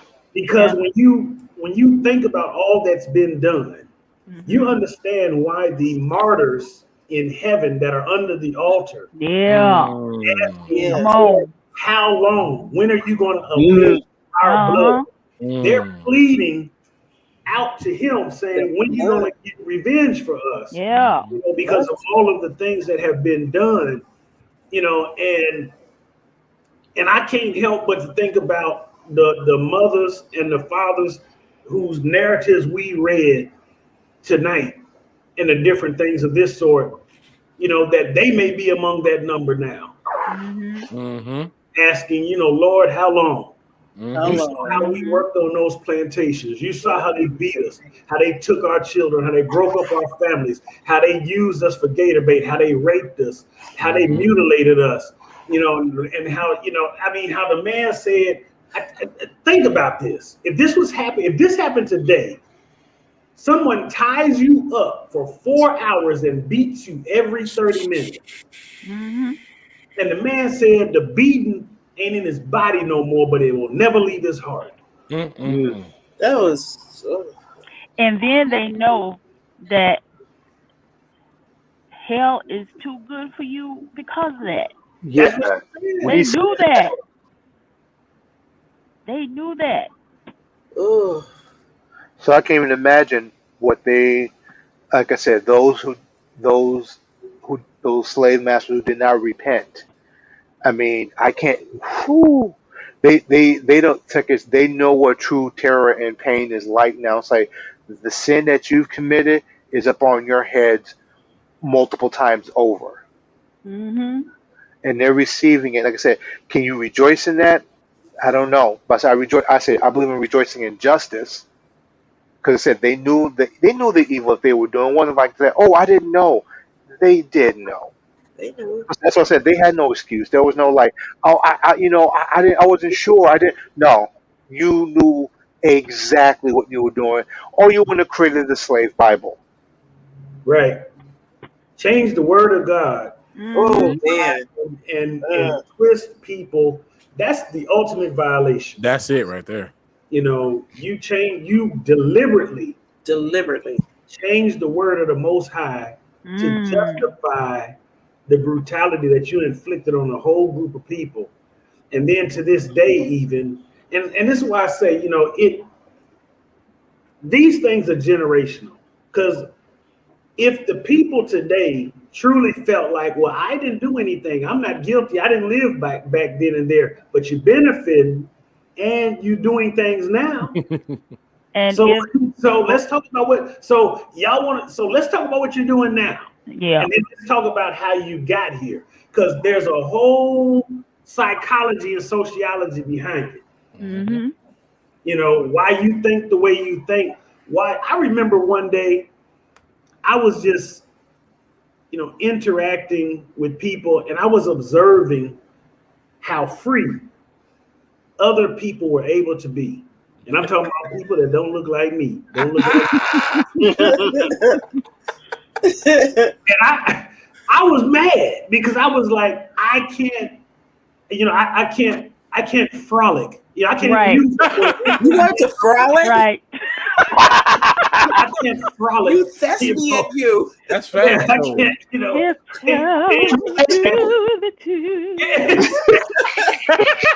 can't imagine you frolicking. Sorry, that was the wrong word. Frolicking. We can't use. It's almost like I feel like I can't even use certain terms because, like, I can't enjoy it. I don't know what that is. I feel you. I don't know like, too many men who can use frolic. No, that's absolutely fact. In the inner city, and somebody comes to you and be like, "So what'd you do this weekend, bro?" Man, I was frolicking. He might ask you for your man card. Like, people stuff. Negroes don't frolic.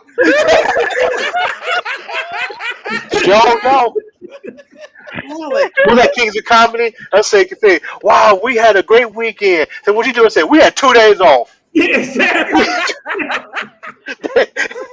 That's it. We don't frolic.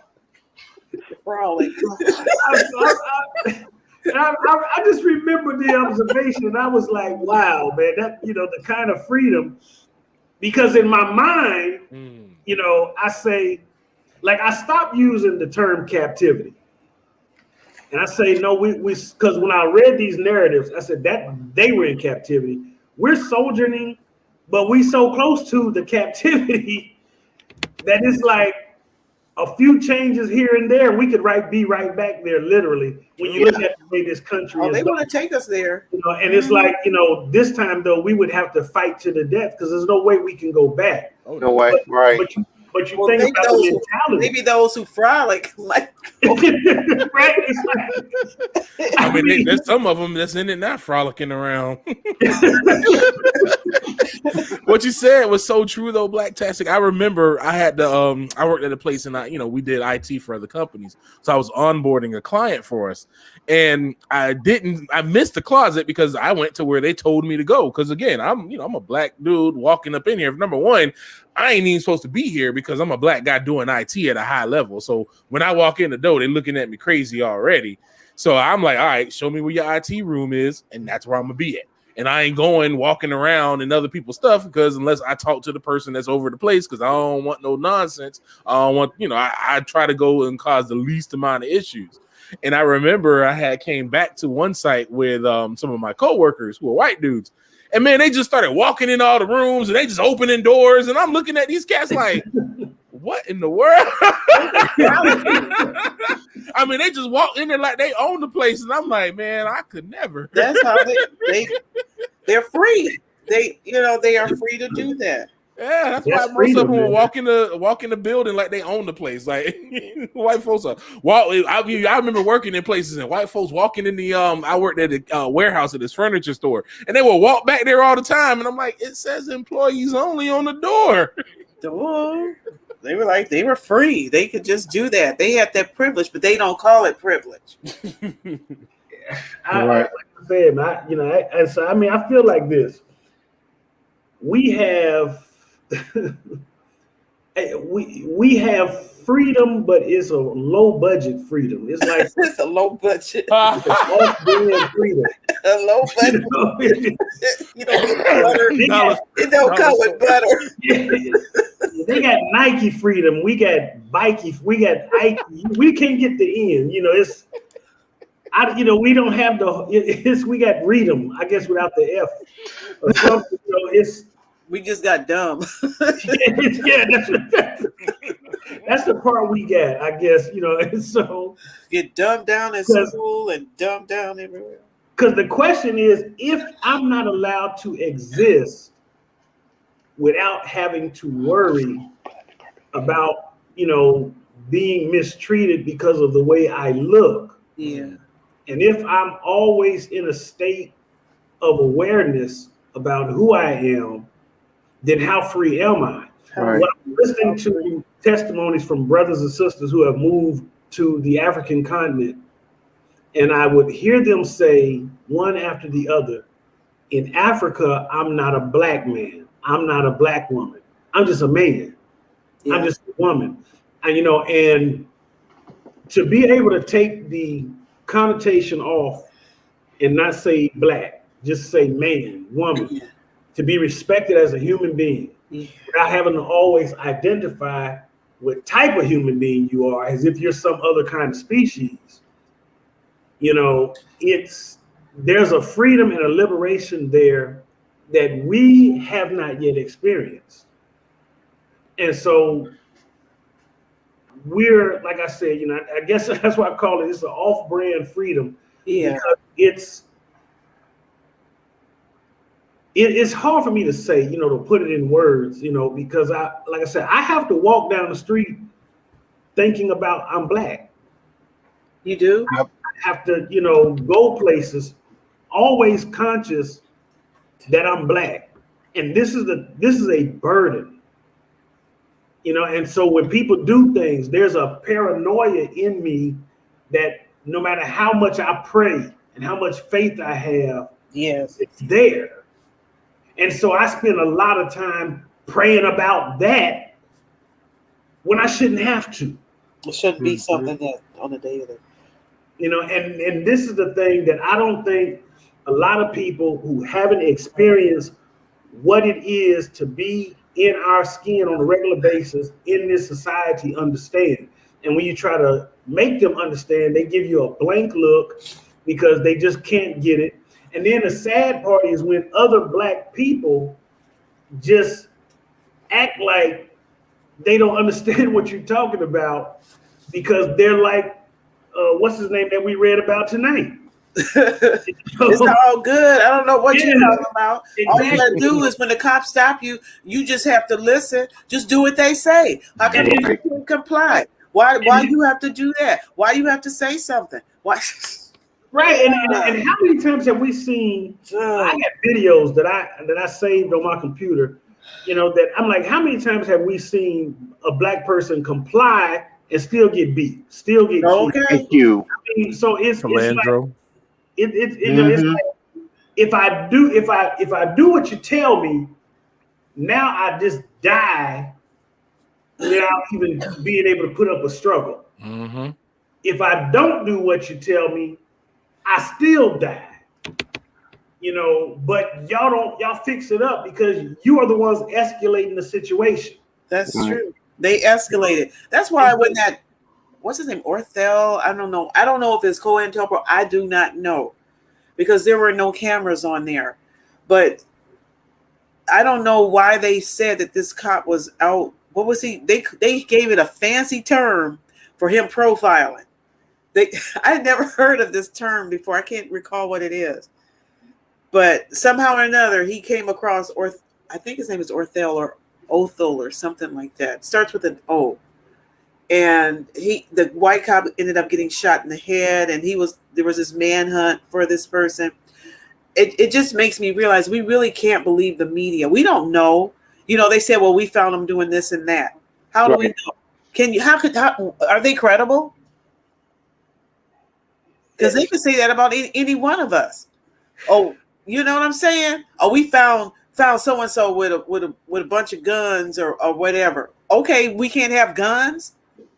What is it? You know, it's almost like remind me of what Dave Chappelle did his comedy skit years ago. He said like white people didn't realize something was wrong. He said like didn't y'all notice that like every Black person that gets mysteriously killed has crack sprinkled around them? Like, come on, like I kill myself and I go, let me sprinkle this crack around myself. I don't want to leave no suspicion. You know? Yeah, you get framed, you get demonized. It's like, you know, they kill us and then frame it to look like we killed ourselves or brought it on ourselves.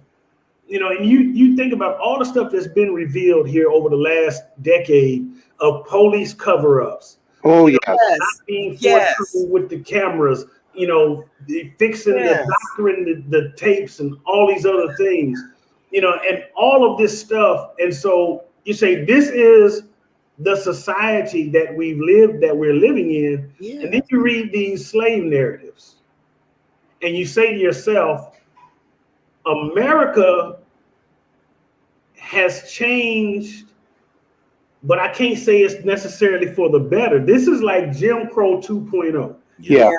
Yes, on steroids. Yep. Because you freed the people really to create a benefit for yourself off the people. And then you systematically held the people back and kept them down.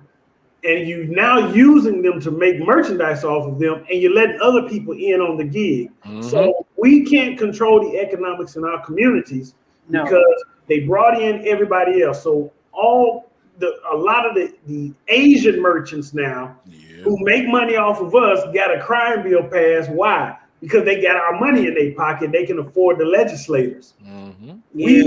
So stop Asian hate, but don't pass the anti-lynching bill, which has been sitting in Congress since 2019 when Bobby Rush put it forward. They haven't taken any action on it since February of last year. And then you have all of these different things. And so Their companies and businesses in our communities are protected. The police are there to protect other people's investments in our communities, not to protect us. No. Say that. They're not here to protect us. The whole system from top to bottom is satanic and devilish. And so basically, when we got out, because we recovered so fast, we scared the dominant society. Mm-hmm. And they said, we got to find a way to hold them back until we can come up with a new system to keep them back. So here comes Jim Crow. All those black legislators we had, right? Go look this up in history. All them black legislators we had right after the Civil War all of a sudden began to disappear. Yep. Now they start passing laws that say black people can't do this, that, and the other, so they can deny us our rights legally. Now you can be human, but you can't be a full American. You're not a full citizen yet. It's as if we have to earn something that we've already died and bled for, and yet they benefited from all of our labor for free, didn't die and bleed for it, but yet they benefit from it. Now, you want to bring up all the white people that died in the Civil War. That was their stupid war. Yep. If they had done right by us in the first place and by each other, they would have never had to fight it. That's So, right. from the beginning, the first man dies for the Revolutionary War is a black man, Crispus Attucks. Yep. Right. He's the first casualty for the revolution that this country now, is going to celebrate here in just a few days. But is he gonna get, any statues or memorials or things like that? None of that stuff is going to happen. In the meanwhile, you got Texas, Georgia, Florida, and so many other states right now trying to pass bills to undermine any legislation that's pro-black or that helps or assists black people in any way, shape, or form, whether it's voting rights or whether it's just history and all these other things. So they're going to ignore. And I'm telling you right now, this country, Malcolm X said it best. He said the seeds of its own destruction is sown within itself. And this country will implode before it explodes. Yep. Because it's going to collapse and cave in on itself. Righteousness still exalts a nation, but sin is a reproach to any people. Yes. And this nation is one of the most sinful, if not the most sinful on the face of this planet, and everybody else follows its lead. Yep. Well, I think Europe got us beat, but they do nice nasty. They Well, do it with their America's pinky the bastard extended. daughter of Europe. That's all it is. Yeah, they do it with their pinky extended. That's all. No, Yeah, America's pretty the much. same. America's the same as Europe. They do the same stuff, the same crap they do over there. Messy, The same things that they do over hateful, here. It's actually in some racist. cases just they racist, hateful. All that stuff still goes on over there. I remember a buddy of mine. He watches it's called football, but it's soccer.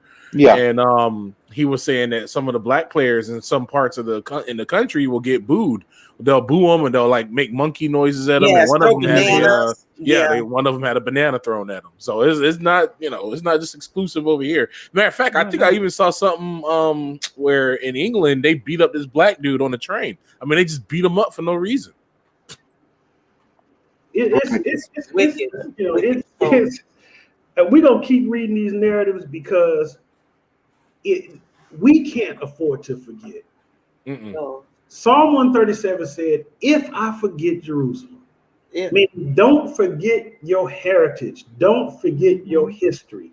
Don't forget your ancestry. Right. Because see, when you take away a people's history, you take away their identity. When Right. you take that away, you take away their heritage, which means you take away their inheritance. Right. We can never afford to forget, and we have to keep holding on. No matter how many times people tell us to get over it, no, we ain't gonna get over it. We gonna get on with it. Well, get And on we with gonna it. take it with us. Mind you Because- about it, too. Yeah, because it's ours. And our heritage is more than just curses, but it's also blessings. Yes, it is. And we got to remember that. And we also got to remember that these ancestors, Yes.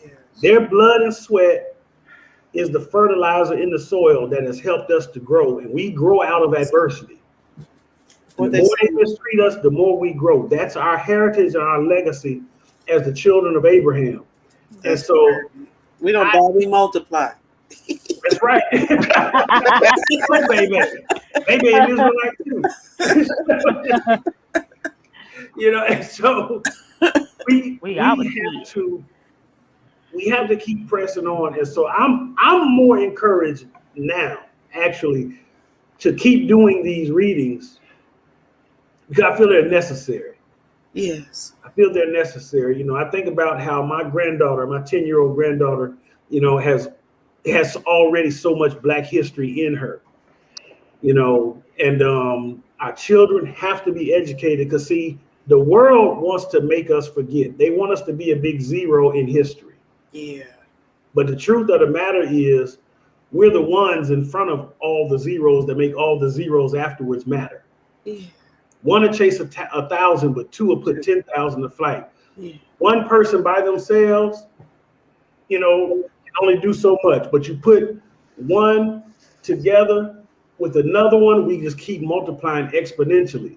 And so, this is the thing that I hope that through these things, we start to come together as a people, because we need each other more than we ever have. And reading this stuff and looking at what's going on, the only places that we're going to find solace is in, number one, the Most High, and number two, each other. And that goes right with the commandments that Yeshua summed up the whole of the book into when he said to love the Lord thy God with all thy heart, with all thy mind, with all thy soul, and then to love one another as I have loved you. And more than anybody else, we got to put that to practice because we already see what we're up against. We see what we're up against. And so I'm, like I said, as sad as I could be, strangely, I'm encouraged, but I'm also focused because I understand, man, it won't be long now. So we got to really buckle down and be ready to meet the Lord, because I just can't imagine he's going to allow this to keep going on for as long as it has been. But the trick, the people are being lulled to sleep because the scriptures say that when they say peace, then sudden destruction is going to come upon us. Come upon them, not us, but come upon them. And so for those who frolic. Right. Tiptoe. Right. And so I mean, and that's the thing, And so we just we got to buckle down, Israel. We got to stay focused. Yes, all of you who are believers in the Most High and in the Mashiach, we really do, because it's the Bible. People talking about it's going to get better. The Bible don't say that. Oh no, it's going to get worse. Yeah, the Bible. It is. There's no. Yeah. Like now music in the background. I was gonna say that's a mighty clouds of joy. Oh, yeah, church. I was waiting for the. Take a lap, He's been good. He's been good.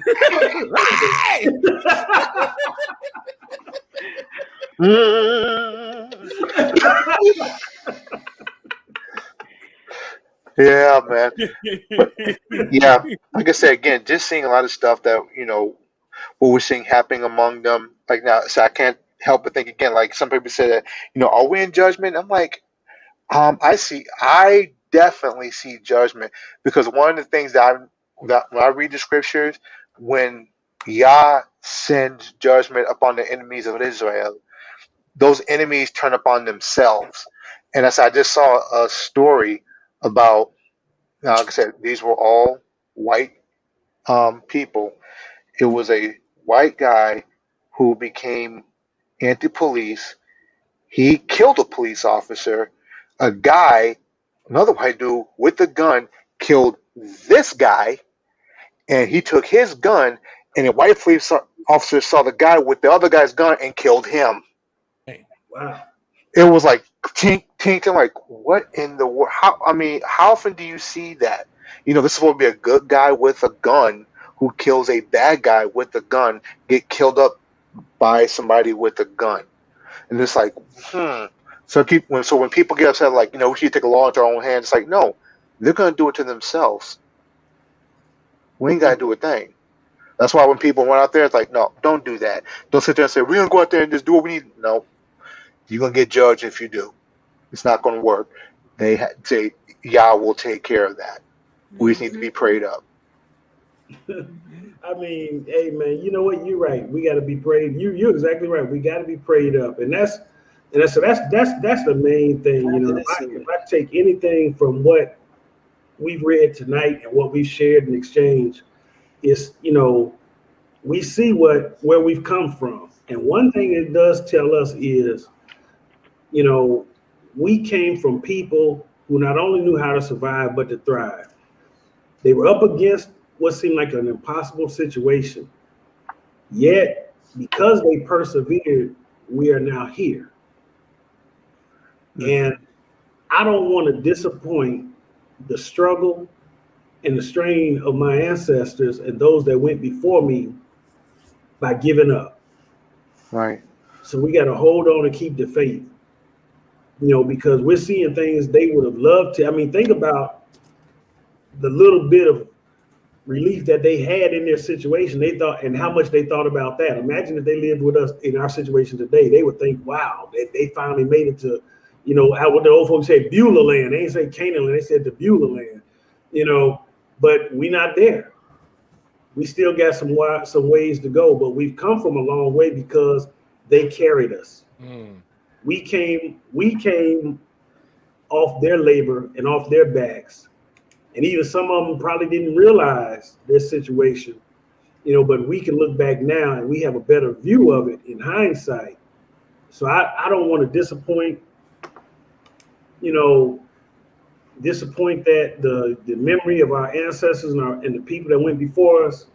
But I'm learning lessons though as we reading this stuff, because the ancestors tell history a whole lot different than these history books. Mm-hmm. And their words, their narrative. That's the truth. And we're so used to the other narratives that it's refreshing and it's truthful and it's honest and it's raw, Mm-hmm. Uncut, no GMO. That's right. No GMO. So with that being said, y'all, I think we've been rocking for a while. I'm so grateful to all of you all that have stayed with us. I think well, according to the chat that I was in with the StreamYard people, I think they fixed it. There was a bug. I guess they debugged the system or whatever it was. I knew it was locust. It was a locust. They were swarming. Or was it the mice on the line? Australian mice. That's what it was. So, like I said, I'm thankful. You all did a wonderful job reading. I can't tell you how well you all did, because I was sitting here just, listening to you all do the readings, and I was taking it all in, and I was getting emotional listening, and I mean, so it was, it was very powerful. And so we're going to come back and do this again and see what else we can learn. And so for those who are interested in where the book that we're reading these from, here's the book again. All right, it's called Them Days Was Hell. And you can get this book online, all right, through either Amazon or Lulu or Barnes & Noble and different ones. And you can either buy the paperback or digital, or I think you may even be able to get a hardback. And there's several other books. I don't always use the same book, and I have several books with different slave narratives in there. But you can definitely get these books and, add them to your library. All right, add them to your library so that you have these things, because like I said, they might take this stuff out to school. But one thing I want you all to remember is, just like they took prayer out of the school, Whatever they take out of school, don't let them take it out of your home. Mm-hmm. People got to learn how to pray. That's They right. might take our history out of school, but we put our history in the homes. Yeah, we can still teach them to our children as we walk and talk. And That's right. That's right. Run mistake. So, that's right. And so that's what we have to continue to do. And I'm looking forward to having you all back with us again. If we could give standing ovations and we give everybody on the panel a standing ovation, I know I certainly would. Because you all, like I said, you help bring the voices of the ancestors alive. And so I'm impressed with what I heard here tonight. So do anybody else have anything they want to say before we close it out? I'll go ahead and go through one by one. Sister Ruama. Blessings. I'm just so grateful and humbled to be able to participate in this. I mean, it's very thought-provoking, and the way they lived and the things that they endured and the strength, the Most High gave them. There's no other way around it. I don't see how they, came through all of that and the different things that they did. Even, it's just so much they went through. It's like, whoa. Oh, and I do have one more thing. Okay, for all the men on the chat, if you've ever frolicked, put a 1 in the chat. Ain't nobody confessing that. I couldn't resist. I don't see no ones. Eric Tinsley, Rohan, Fine. Arrow Spike in there. What? That's a freedom word.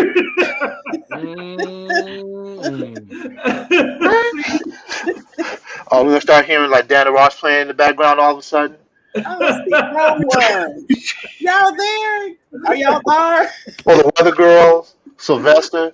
I think Rohan said earlier. He said he just don't want to frolic. It just don't sound right. He said it sounds so reptilian. Yeah. Yeah, just a language. Hey man, frolic is supposed to mean merry play, having fun. You're supposed to be just enjoying things without worry. But I guess pretty Ricky. Pretty Ricky. America's pretty Ricky. He don't frolic. Okay. So no frolicking. Frolicking. It's an anti-frolic zone. It's an anti-frolic.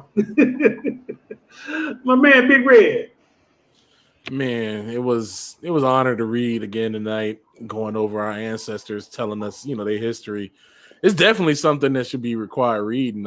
I actually just grabbed that book. I'm like, man, I want to read some of this with my kid, so they can really see what was going on in that time and what was happening, because they don't teach us this kind of stuff. They just tell you, Martin Luther King, you was a slave. That's it. So I really appreciate it. And like I said, always reading these is really, it's a humbling thing to me, because I always think about the sin that led us to getting to this state. And I don't want to do that no more. Like I ain't trying to be in that, I ain't trying to open the door for the devil to come in to grab us as a people again, because it's very clear that he don't like us. So I just, I'm just happy to be here, happy to be with everybody tonight, and want everybody to be blessed. Amen. Sister Pam. Yes. This was awesome, as usual. It was an honor. Just like Big Red said too. Experience the lives of people who came before us, and the richness of our history is amazing. And this in homeschool circles, they talk about reading living history books. And these are definitely as a people, these are our living history books. This is something that you don't get in um, conventional homeschool communities. So, so for me, it's been very helpful. You know, there's so many lessons you can just pull from just the number of readings we've done tonight, the amount of geography and history and timeline events that have gone on just in the time period of what was read is amazing. You know, Frederick Douglass was going through all. Uncle Tom's Cabin was just being published around this same time. There's so much of our history that was going on all around this, and it just helps for me to connect the dots and just fills out the picture for me around what our ancestors had to endure and how they just moved uh, on this side of the world during that time. I was trying to pull the information on okay what was going on in Africa during this time. What kind of climate was happening there. I know they were still or toward tail end of uh, of the slave trade during that time, but the amount of information and history that was just where you are able to connect the dots between the two. It just made me want to just kind of just search even more deeply into it. So I'm encouraged. It's definitely Mhm. information that I'll be passing on to our child. Yeah. Amen. Definitely, definitely, definitely. My brother Aerospace. Oh, well, so again, praise Yah for what, for Yah putting this in your heart to do, to bring this living history, to the people. Because as people were posting in the chat said, these were things that were not learned when we were in school. None of these things would have been touched. We would never have heard the voice of our ancestors. And knowing that we know that we are Israel, to see that, that God's word is faithful and is true. He kept them alive to tell the story. They just didn't disappear in the time. And so people can never go back and say, oh, well, slavery really never happened. These were just immigrants. We have people, we have the account of people who were in chains and raped and beaten and gone through all types of hell. And I said, the people need to hear this needs to come out because as the powers that be are changing, trying to change history to make it seem like these things never were really occurred or they weren't as bad as we make it seem, we have their testimony to say, them days was hell. Mm-hmm. And this is in your face. You have a blood guilt. You have a debt. And it's going to get paid, but it's not going to be repaid by us. You owe the Most High, and He is going to take what's His. Indeed, indeed, man, and that's wow, man. You all, you know, said you all said it all. It ain't nothing else for me to really say. I said just for anyone that's catching us, again, I just want to refer you to some literature and material. These are some of the books that I also own. Just I have a lot of books. Like I do a lot of reading, but you can also get these books. Brainwash by Tom Burrell is a really good book, and it deals with challenging the myth of Black inferiority. In other words, he really takes the lid off of that. And this is, what I've said to some before. You probably heard me saying that racism is actually not a superiority complex, but it's an inferiority complex because the inferior people brutalize the superior people to make themselves feel superior. It's just like a bully, who goes around. And so we're not inferior by any means. It's the dominant society that's inferior. And it's their brutality that, they use and afflict on us to make themselves feel superior. And they justify it all. as we've been hearing in these narratives. And then here's the other book here is Unchained, which also has about 28 true life stories in one volume. And then, of course, the book that we are sharing here or reading from on tonight, Them Days Was Hell. And these are just a few of the items that I have. And so you all can purchase these books, like I said, through Amazon.com. You can purchase almost anything through Amazon.com, it seems like, and Lulu, as well as Barnes and Nobles, or you can probably go to your local bookstore, your little mom and pop shops, if there's any still in business in terms of bookstores. And you can find some of this literature as well. All right. So with all of that, being said, I want to say again, thanks to the wonderful panel. You all did an outstanding and exceptional job. My brother Elephant Man, I think the storm hit where he was at, so he wasn't able to stay with us, but we appreciate my brother, our brother, for the job he also did. He was our lead man on tonight. And so we want to just, like I said, I hope that this was a blessing and it encouraged and inspired, someone. And that's what we want to continue to do is, encourage and inspire all of you with the truth. All right. And one of the things you got to do if you're going to tell the truth, you got to tell the whole truth. And so that's what we're trying to do through these narratives, because the truth that we often hear is not the whole truth. And the half truth is still a whole lie. So we're going to tell it all. All right, beloved. Well, with that being the case, I just want to say shalom. And I pray that the Most High keeps you in good health, all right, and preserves you till next we meet again.